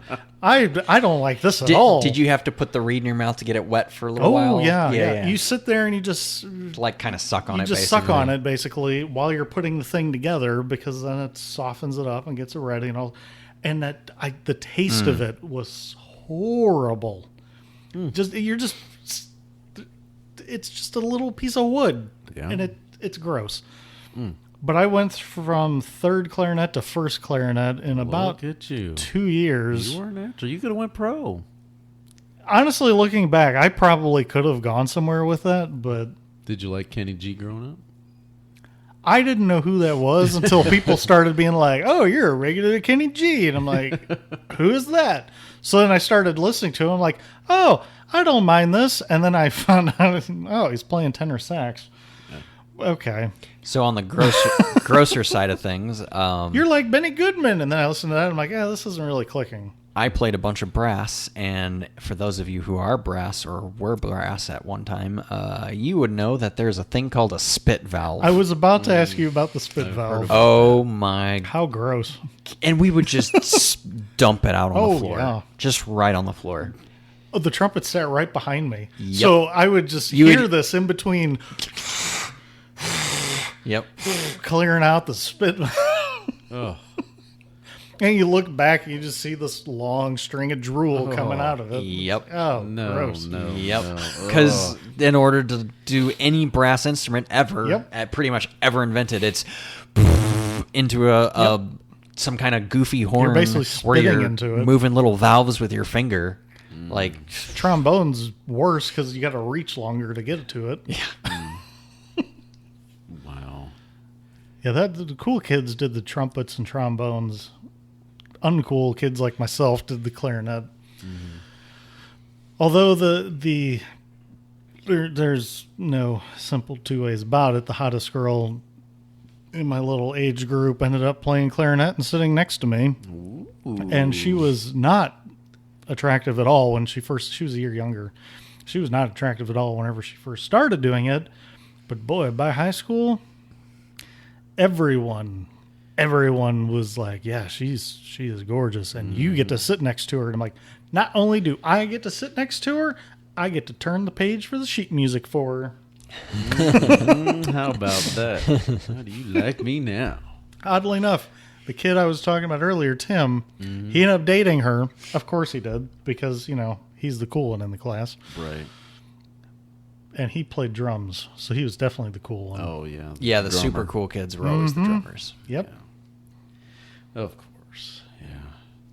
So, Justin, did you have to ride the bus to school, or did you guys live close enough? Ours was so small we didn't actually have a bus system. Everyone had to commute, but I lived like 2-3 blocks from the school, so my did mom you would drive walk? me. But when I got older, I would just walk home. I wouldn't really walk to school for some reason. My mom just insisted Wanted on to take taking you- me. Make sure you got there. I guess. Right. Even Because though once you're there, I mean, I was super responsible, so there's I had nowhere else to go, so it's not like I would have. I think it almost And all the people are driving down the road who are going to school, so they would have been like, maybe that's why I didn't want to walk to school, because I'm like, everyone I know is passing by and waving at me. But yeah, I would walk home when I got older, and then when I finally got my car, it's Yeah. Yeah, She drive didn't care myself, if you but- got home. She just cared if you got there. yeah. Of course, my car was broken a lot, so I ended up walking to and from school when I was at high school. But that's another story. I never had the opportunity to walk home or do any of that fun stuff till I got Right. a car because I lived so far away. I almost was too far to be in the same school system. Almost. Caveat. Right on the border or something like that. Getting close. That being said, there was a period of time where I was supposed to get on the bus at, I think it was the junior high, and then they'd drive over to the high school, and then they'd wait for the high schoolers to get out. But we figured out, we can hang out in class longer, let the buses leave, we can walk over to the high school and just meet the buses over there and still not miss it. And that way I'm not sitting on that hot ass bus for a while. So we did that for a little while. It's kind of, Not a bad idea. the code word, because I'd had a friend that eventually ended up riding my bus because they changed routes. So he rode my bus, and the code word for skipping the buses and walking over was, "We eating pancakes today?" It's like a spy novel. Yeah. Yep. That's actually pretty good. Yeah. I have no idea it's related to a bus. Yeah. So, eating pancakes. There you go. Do you guys all have chicken pox? Yes, I didn't get them till 3rd grade. Mm. Because my sister got them. Okay. Thankfully, I guess, because I understand as you get older, it gets worse. Right, yeah. Um, From what I understand as well. So yeah, I somehow escaped childhood for the most part without having chickenpox. And then, lo and behold, my sister gets it, and I'm like, I don't know if I should try to get them or Around you. not. Yeah. And then it just happened anyway. And it's like, I get like 5 dots on me, and that's pretty much it. Oh, that's nice. Yeah, it didn't really affect me too much. Justin? Mine was preschool. Like it was like I was like 2 or 3. Oh, wow. So You got I have no early. memories of it. Wow. But I do still have scars from it. Mm-hmm. I do have a couple of scars. Fortunately, I wear glasses, so it's harder to see them. Okay.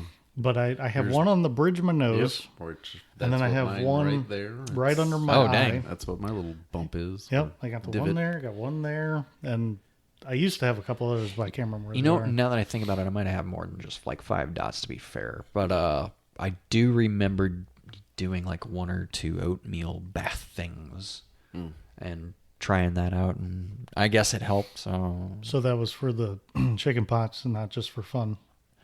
Yeah. Okay. Sometimes you bring in the whipped cream. I mean, I know some people do like bath bombs. I guess other people do oatmeal. That's fine. Yeah, I love bread and all forms of bread. Right. Liquid or otherwise. Have an Oktoberfest while you take an oatmeal bath. Yeah. Makes sense. I guess it'd make more sense to have an oatmeal stout, but whatever. There you go. You know, in certain realms of the internet, I probably could have sold that bathwater. Yeah. You could probably also sell videos of that too. Ooh. I'm an ideas man. What can I say? So my chickenpox experience was kindergarten. And then I still remember the little girl that lived up the street, Victoria Cornelius. What a name. Fancy. Whose dad worked at Walmart in our area. He was like I don't think he was a store manager, but they ended up transferring him after, I really guess, like a year or so. So she was, I guess you would say, my first girlfriend. She brought me my homework and yearbook. Not yearbook. We had ordered like kindergarten t-shirts or whatever. And so she dropped that stuff off at the house. She just lived 2 houses up. First girl to give me a kiss around the side of our house. Let's see. Her older sister was cute too. And I'm curious to know what happened to those two. It's like I've tried, but I can't spell that damn last name. So it's like I can't like find them on social media or anything like that. So I always wonder about those like brief periods where you knew somebody that you're like, I wonder what they're even up to, if they're up to anything other than being in a ground. Oh yeah, there's a lot of people that I remember who I knew for like maybe a year or 2 years or so, just these brief things, and it's like you got along with them well enough, you liked them well enough to hang around them, keep hanging out, and then they just kind of vanish, and it's like, I wonder whatever happened to those people. yeah. I had one friend, his name was Jeremy Chilton, was really big into Bigfoot and stuff like that. He wore glasses, lived a street down from us or whatever, and he was who I would play like real life G.I. Joe stuff with, and I was always blowtorch, and I forget who he was, but we would do that in his backyard and, you know, pretend we were shooting guns and all sorts of stuff. Yeah, he always had the navy blue Nikes, and of course I wanted a pair just like that because I thought, well, they're nice shoes. But Not understanding the concept of money and right. And he moved a couple towns over, and I remember I called him once or twice, and it was just very awkward. Then I found out not too long after that, I think his mom committed suicide. Ooh. Yeah. So I'd still like to look him up. I haven't really tried looking him up lately. You know, now that we're sort of on the subject of like shoes just slightly, I do remember wanting like kind of nicer pairs of shoes because we always got the nice Walmart specials. Pro Wings? No, that was Payless. Like at the time, I think New Balance was part of that before they were kind of bigger. And stemmed to older Yeah. generation. And then there was, I'm sure, a bunch of offshoots of different brands of all various kinds that I couldn't even begin to tell you if they even exist anymore. But plenty of those. And mostly it was because my feet grew too quick. So I'd get a pair of shoes, grow out of them by the end of the school year, or I'd tear them up just through normal wear and tear because they're cheap $15, $20 pairs of shoes. So you can only imagine how long they last. I mean, I buy nicer pairs that, you know, it's harder to make them past a year anymore. But anyhow, when I finally got the chance to buy my own pair, and I've sort of gotten away from the cheaper pairs of shoes because I already know how long they last. So I tend to buy slightly more expensive than I maybe should shoes, but I also hang on to them for 2-3 years. I actually still have a pair of shoes that I bought in high school. They're brown Osiris skater shoes. They still fit me. They still look great. And they're roughly 12 plus years old. I'd say that pair of shoes right over there is probably a good 12 years old. Mm-hmm. I use them for mowing now. Yep. My lawn mowing shoes I've had for 11. The soles have completely fallen off. And I'm working on whatever's under that, but they fit and they fine work. for cutting grass. Yep. Just don't stick your toes anywhere. Nope. Yeah. One of these days I'm waiting for my toe to pop out. And Victoria was also the girl that in my kindergarten class, as we're like, she decided not to use the bathroom when it was time for class to go to the bathroom in kindergarten, and proceeded to wet herself in class. Oops. While we were like all lined up at the door. It was like, Oh. yeah. As a kid, I can't imagine the types of like scarring that would do for years to come. Mm-hmm. For your kindergarten, did you do all day or were you AM, PM? I was AM. I had a preschool that I definitely remember being an AM or PM. We were always AM. Mm-hmm. But once I got to kindergarten, I want to say it was pretty much all day. I think. I don't remember.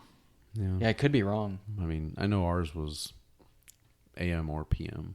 It was weird because you still had nap time in there. It's like, you're going for 3 or 4 hours. Maybe. Maybe it could have been still had I nap. know either way, if it was an AM, PM, we were always AM because my grandma would take us. So my dad would always drive me and or my sister out to, because she didn't exist for parts of that, drive me out to my grandparents because she was same town that that I was born in, grew up in for a little while, drive us out there, drop us off, go to work. She would take us to school. She'd pick us up. She'd feed us. She'd do all these extra things that not every grandparent gets to do these days, it seems like. So she was a very large influence of my life. But yeah, definitely lots of visits to grandma's house, including like even growing up, there was like these times where like my parents were split up. So I would go to my mom's / my grandparents over the weekends, different weekends. So when it was like that, it was every other weekend. So when it was my mom's weekend, I'd go out to her house, and then eventually I got older and I got to driving, so then I'd drive to grandma's house more and more and more. So I'd spent a lot of time out at her house, really.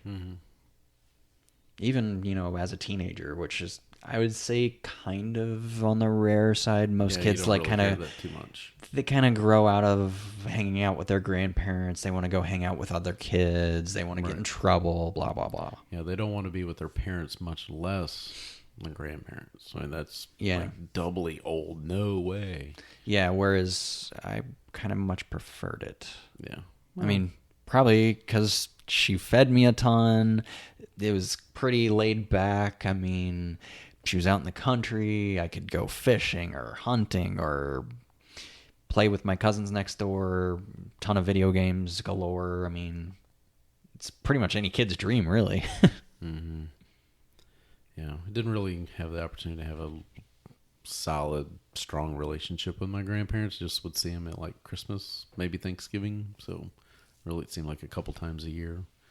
Was always asking, hey, maybe I can spend a few weeks with them during summer break, and that never materialized. I did that 1 year with my mom's side of the family, and it only happened like once or twice, and then it just, I don't know if it was too much work or what the thing is behind it, but I didn't really go past 1 or 2 times doing that. Yeah.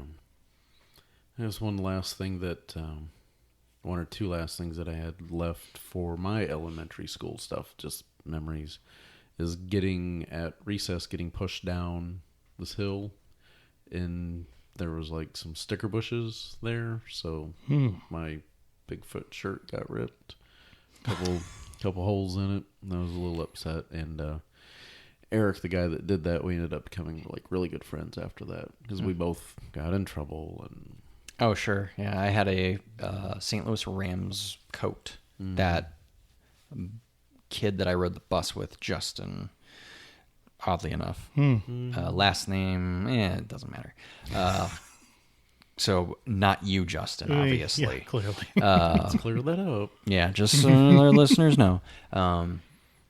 Somehow we had accidentally ripped it because we were just horsing around.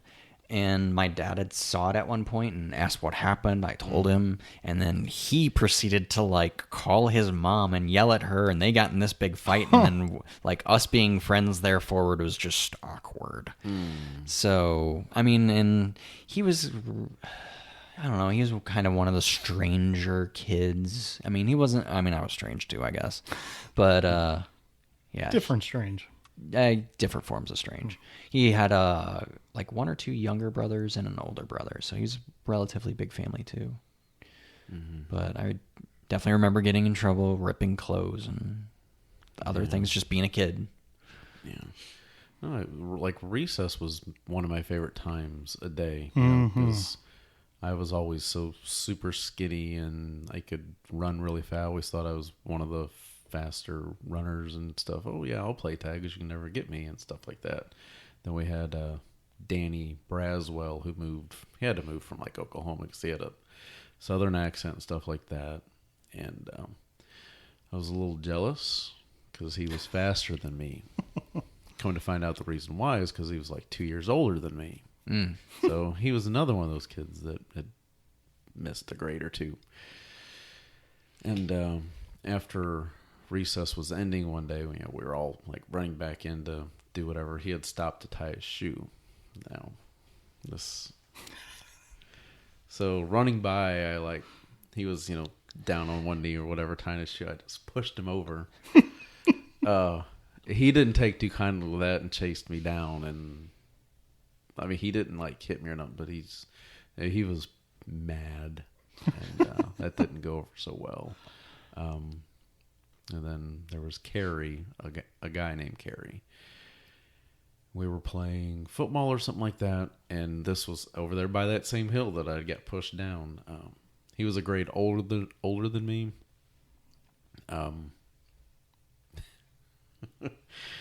He was pretty close to the football post. For some stupid reason, I don't know why. It's like, I guess he just annoyed me for some reason. And I pushed him into the post and just immediately took off running. And I remember somebody yelling something, and nothing ever came out of that. I was kind of surprised. So falling in line with the running and being fast, we played quite a bit of baseball. My dad was the coach. One of our friends' dads was also a coach, and so on and so on. We were pretty tight-knit, close group of guys. A lot of that ended when I had to move to the newer town. But when I was still younger, still kind of in like first, second grade, it was always me and this other guy, Carlos. And we were the 2 fastest on the team. And not only were we both like fast, like to the fastest, but I was really good at hitting the ball at the time.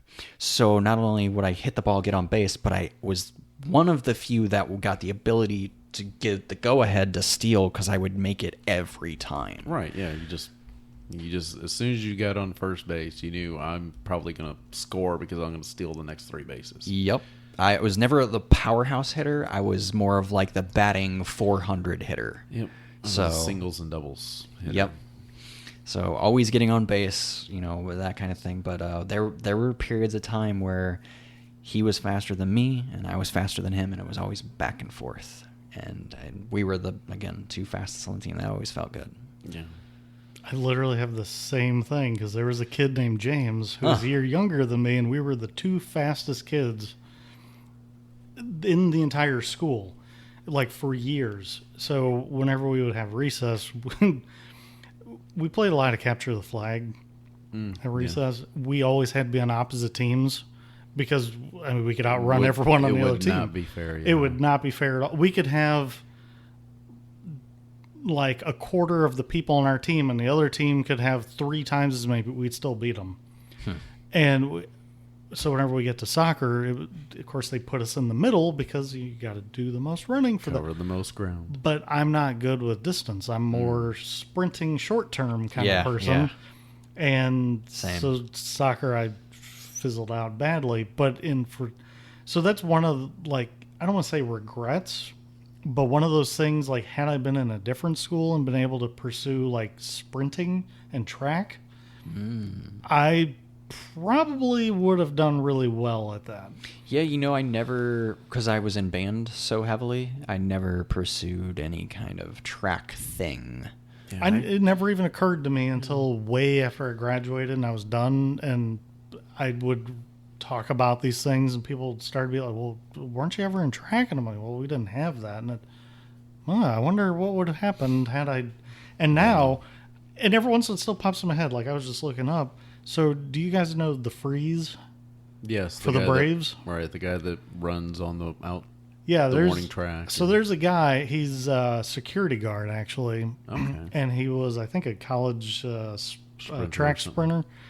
And what they'll do, he dresses up in this outfit, and he has a fan run against him from foul pole to foul pole along the warning track. Yeah, he gets this long, and he gets this long ass lead.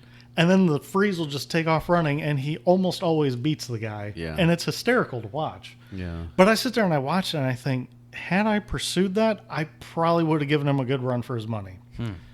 But now I'm fat. Yeah, I do wonder about that. It's like you mentioning soccer. I think soccer's the one sport that I should have played.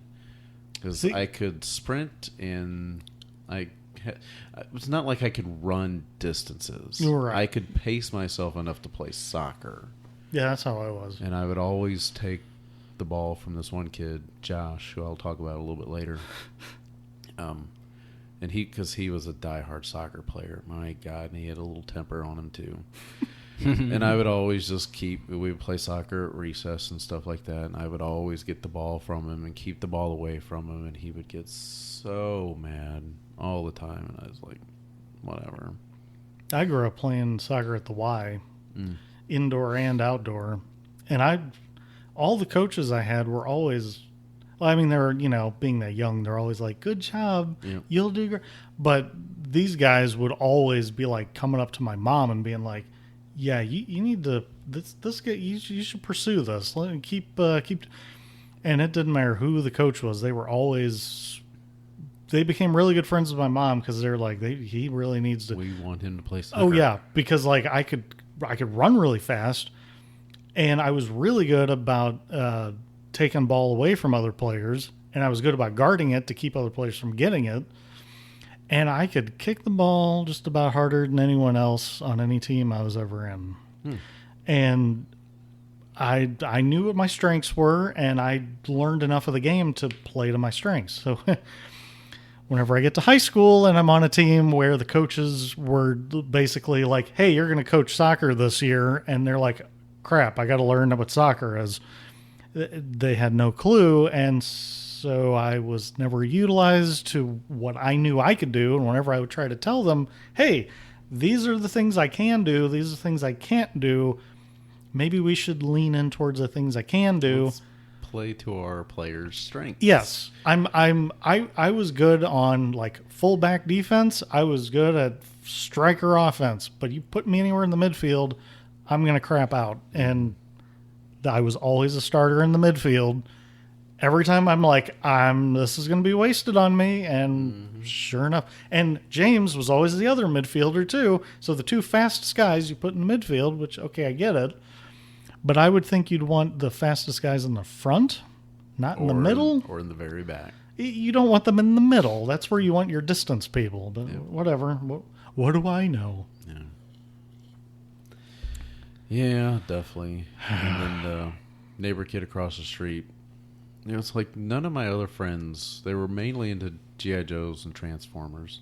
He's the only one that had like Castle Grayskull, like a He-Man stuff. I had some figures. I never had one of the main or Snake Mountain for Skeletor. I never knew like anyone who was into He-Man. Yeah, it's so Like, weird, as popular as it was. As popular as it was, I never, at that age, like, I never met, like, now I meet people all the time, and they're like, oh, yeah, He-Man was great. Yeah. Well, where were you? And I was like 6. You see Same story. Like, what? See all those figures at that little convention thing we went to a couple Right. weeks ago. It's like, There were wow. a ton of them. Yeah. It's unreal. Unreal.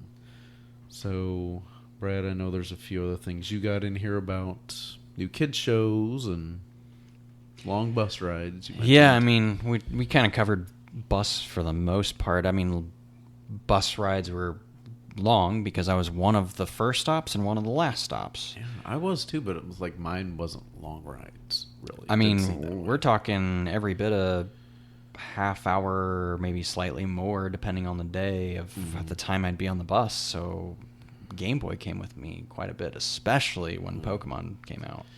I never took my Game Boy. I mean, I got it in '89. I never took it with me anywhere. Oh Other man, than that a thing car came with me ride. so many places, and because I was like you, I had to Justin. I had to constantly be doing something and keep my brain occupied. If I'm just staring out the window, I was bored. I mean, I guess at the time, now I could. It's a different story, but yeah, I constantly had to be occupied either with CDs in my CD player or Game Boy or both or whatever. And Pokemon kind of did it because there was a relatively long game, relatively long bus ride, get a lot accomplished along the way. Everyone kind of knew about the game and played a little bit of it at the time because it was so new. So it was kind of the thing to bring, but it never was to the point where it was too obnoxious because you didn't want to get taken away. So you just kind of put it in your backpack, you hide it, don't take it out during school, get on the bus, bring it out, play it. Yeah, which is funny that he talks about that stuff because now what does he do at lunch? Headphones, music, plays Pokemon Go. Yeah. Times have not changed. Not just much. a little bit. Graphics are a lot nicer. Yeah, and the music sounds device is a better. little more portable. Batteries last longer. Yeah, his music and games are all on one device instead of multiple devices. And long waits till Christmas and Thanksgiving. What's that all about? I mean, so before I started really liking fall and enjoying fall more, I kind of felt like the first half of the school year was always like almost a waste. Like I just wanted to get to Thanksgiving and Christmas time because those were my favorite times growing up. It's when I would spend the most time at my grandparents' house, and time off of school. So what? Oh, it's great, yeah. What better to be time off school and my grandparents' house for like multiple days in a row, like not having to necessarily leave and getting to stay for like the entire 4-day weekend. That's what I lived for. And I couldn't wait for those days. And there would be a ton of video games played, a ton of food eaten, cooking done, stories told, presents opened, that kind of thing. So it was always about starting out every year like, oh man, so long till Thanksgiving. And then it got closer and closer and closer, and it finally came, and it was usually always the best 4 days, and then it's right back to school for like a couple weeks, but then right back to Christmas vacation. So Yeah, which, I mean, that is a great time period. Cause, as a kid, it is magical because you have not a care in the world. You just kind of get to exist at home with not a care in the world about anything, about what's going on. You play your new video games or watch some show that you're catching up on because there's reruns, not Netflix. But yeah, it's Watching your favorite movie on repeat all day. yeah. Maybe leaning into new movies that you've never seen before. Yep. And what about riding a bike? I mean, Just being able to finally ride a bike without training wheels. I think think mine one was like when I was about 5 or 6. Yeah, one day I remember specifically my dad trying to teach me to ride a bike. So what he did, he tried to tape my foot to the pedals, and that didn't work so well. Wow. That's kind of like the equivalent of just like taking your kid that you're teaching how to swim and just throwing them into the deep end. So then With the weight on them? he must have asked. Yeah. He must have asked around, found a way to modify my tiny little bike and put training wheels on it. So that way I'd at least be confident enough to hold my bike up and stop like trying to waddle Until you could learn the balance. so I could learn the balance, right? So then one day around the neighborhood, it was just a nice day out. All the kids were playing. Everyone was riding their bike. And I had this other bike that still didn't have the training wheels on it. So I was like bound and determined to take that bike out and learn that day. And like there was a lot of me waddling and catching myself from falling over. But by the end of the night, like I was riding the bike with everyone else with not training wheels. So it was one of those like moments where I'm like, oh, I accomplished this thing. It's like remembering how to tie your shoe for the first time. Yeah, I actually spent quite a period of one night tying and untying and retying my shoes, just thinking, I'm going to get this. Yeah, because up to that point, I wore Velcro shoes, and my dad always would make some extreme joke like, well, you don't want to be pumping gas for the rest of your life, or you don't want to be wearing Velcro shoes for the rest of your life, you know, something for the rest of your life. And it'd always be something extremely, you know, extreme, like, oh, you got a, you know, C or a D, like, you don't want to be pumping gas the rest of your life, like, apply yourself kind of thing, you know, things that dads would say. And I mean, he was right, but it never reached those extremes, because I would always turn it around, but just in a way he never saw it coming. So Justin, tell us about the time Steve broke his arms. You ever have a kid in your school who broke both his arms at the same time? Nope. Well, I did. His name was Steve. He left after, I think, 6th grade. His family moved to Colorado or something. He and I and this girl named Jamie, who would get in trouble all the time. This is kind of an aside. The only trouble I would ever really get into is I would never shut up because I talk too much. Okay. And like 4th, 5th grade, we would get in these giggle fits where we would just start laughing about, who knows what, and just start laughing. And then we'd finally get ourselves under control. And you look at the person and you just start laughing all over again. Yep. And Sounds this would familiar. go on like all day long, sometimes weeks at a time. And the teacher would just always, that's what would get us in trouble. Well, Steve, one day, his dad worked for the school or was attached to the school or something. So he would stay at school for hours afterwards, and he had nothing to do and nobody to hang out with because everyone's gone. And way out in the back behind the parking lot, they had a swing set up the hill. And he decided to go up there swinging by himself and was just swinging away. And as you do as a kid, you swing and you jump off. And he would swing a little higher and jump off and swing a little higher and jump off. And then one day, he wasn't there, and we didn't know why. He wasn't sick or anything. We were just told he had an accident. And we're like, okay, whatever. And he comes in the next day with both arms in casts. He swung way too high, jumped, and when he landed, broke both arms on landing. And so I've seen some movies where they have like the joke of the guy who's got his arms and he can't move them, and so he's always called on because it looked like his hands are raised. It wasn't quite that bad. Like, he had mobility of the shoulders at least, but I mean, his arms were at permanent 90-degree angles for about half the year. Oh my gosh. And it for a long time, it was just, Could he write things himself still? he could write, but it was a little different than normal. But yeah, Oh, he could sure. at least write. But he would just, his arms were just at a permanent 90-degree angle at the elbow. And Jeez. that was the first time I really felt sympathy for somebody on a really deep level. Gosh, yeah, jeez. I mean, we'd still get in our laughing fits for days at a time. But, Oh, I bet it would be a lot easier to just look over and just start laughing. oh, yeah.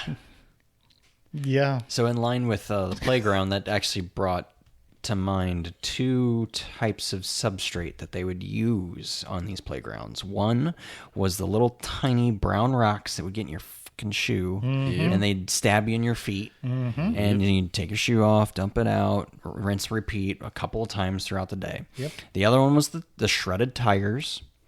Yeah, I don't know if you had any of those. That came after. That came after, because what do you do with tires when they're done? I don't know. Let's shred them. Yep. Sure. And let's throw them on kids' playgrounds. Sure. Why not? Great idea. So basically, same thing, but that kind of falls in line with when you would jump from the swing. it didn't matter if it was the rocks or the tires. Either way, you kind of had a pretty cushy landing for the most part. Right. I guess unless you Landed Unless you awkwardly. were our swings where it was just on grass and there was no soft Oh, yeah. surface. ah Yeah, the rocks were on like the wooden jungle gym thing that there was like a merry-go-round areas or there was like a big wooden thing that was back behind there, but they had the swing set that I think had 4 swings on it, and it was probably it looked ancient when I was like 6, so who knows how long it had been there, but it was just grass where it was worn where the people Yep. were, and there was no kind of safety anything. That's why he probably snapped the arms. oops. Oh darn.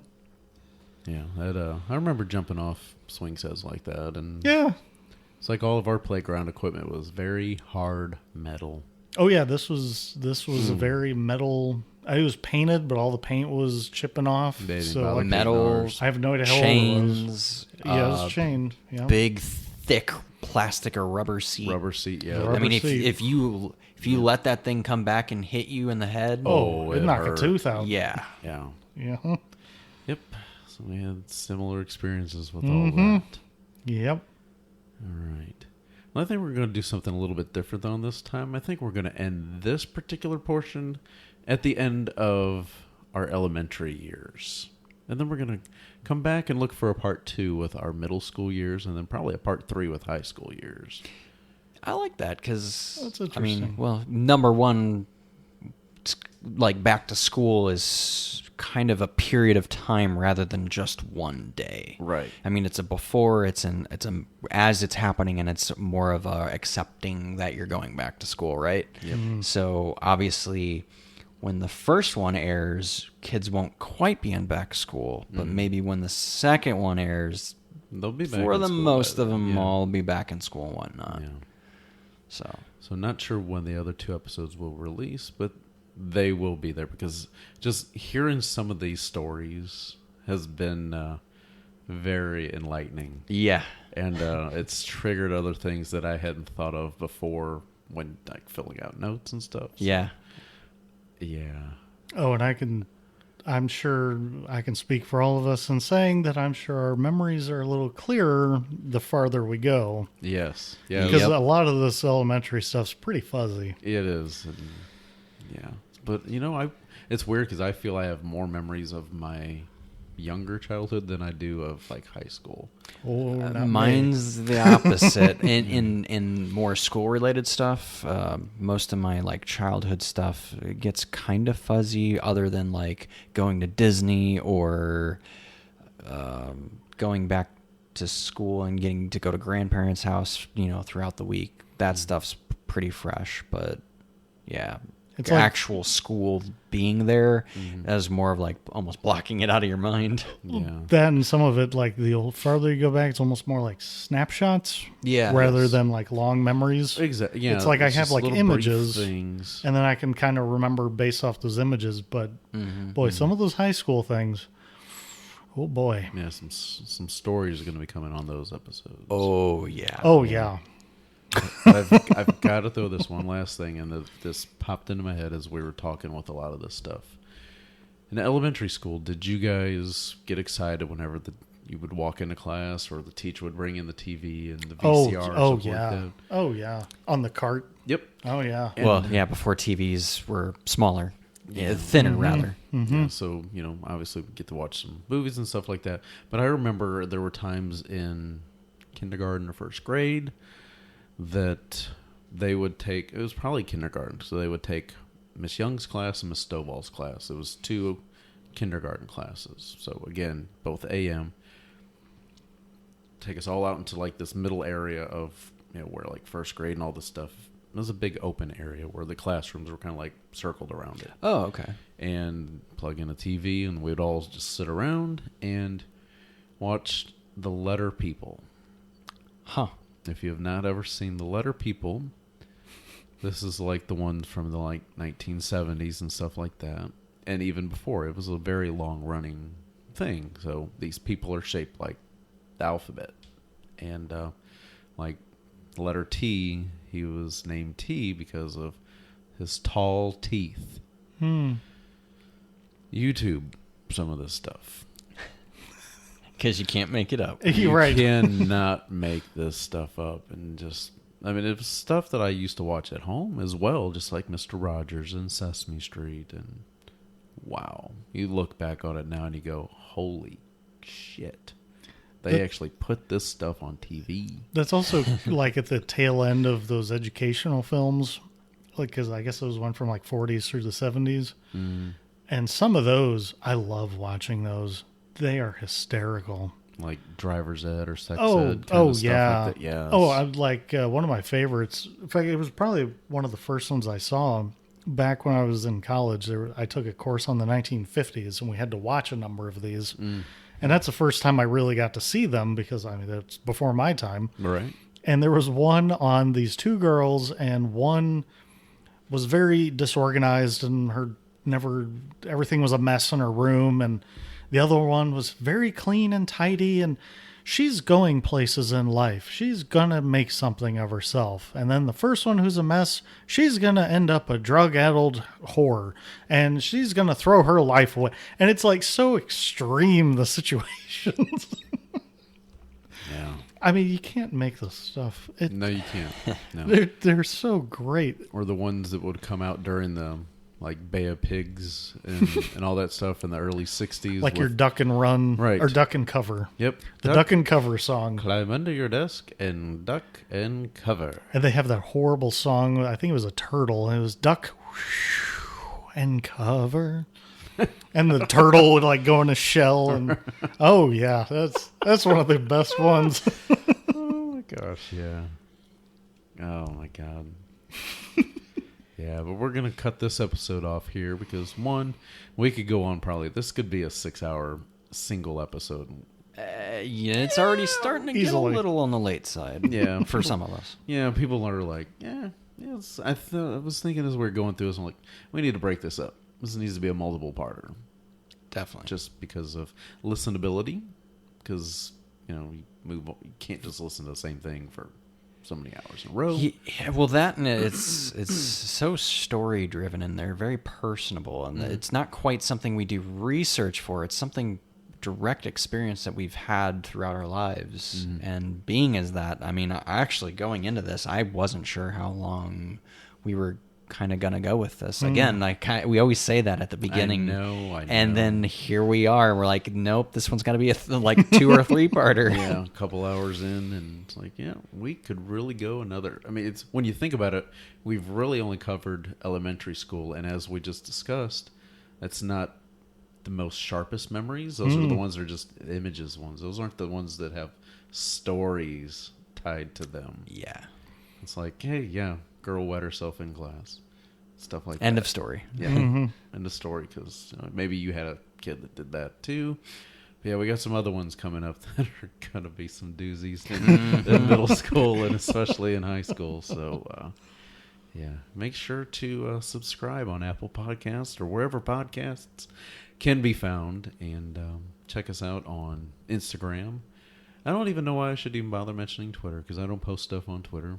I think once in a while we just do the Instagram stuff, because most stuff's visual. I guess Twitter's a way to reach out because, like you said, Instagram's more visual. If you're just kind of participating, I mean, I guess you could still talk on Instagram, but no. Yeah, definitely. If you do, reach out to us on Twitter, which both Twitter and Instagram are Back to the Past Pod.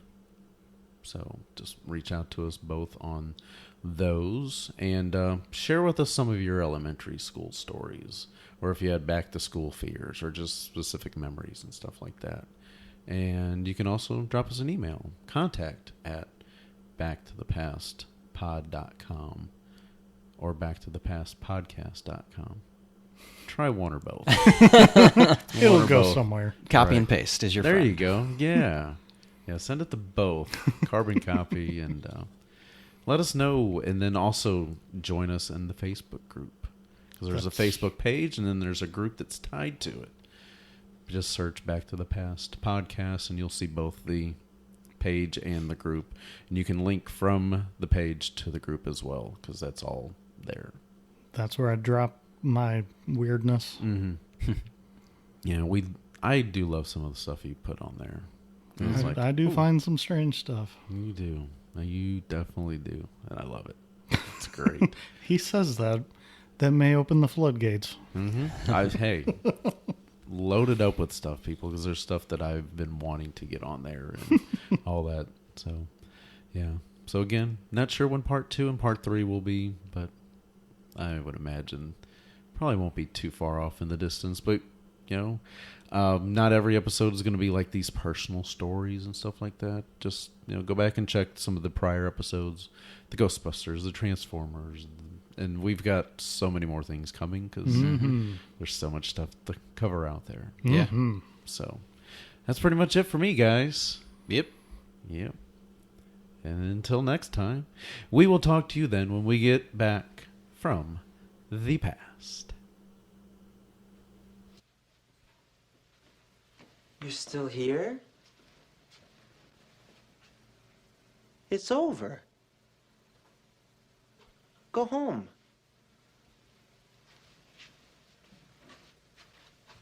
Go. Delta Airlines just turned 100 and is already shaping the next century of flight with the Delta Sustainable Skies Lab. Here, they're building the future of flight. Think electric air taxis and next-gen aircraft aiming to cut fuel burn significantly. And this isn't just future talk. Today, their fleet of Boeing 737s have marine-like finlets designed to reshape airflow that reduces drag. The future of travel is more sustainable, and Delta's leading the way. Learn more at delta.com/sustainability.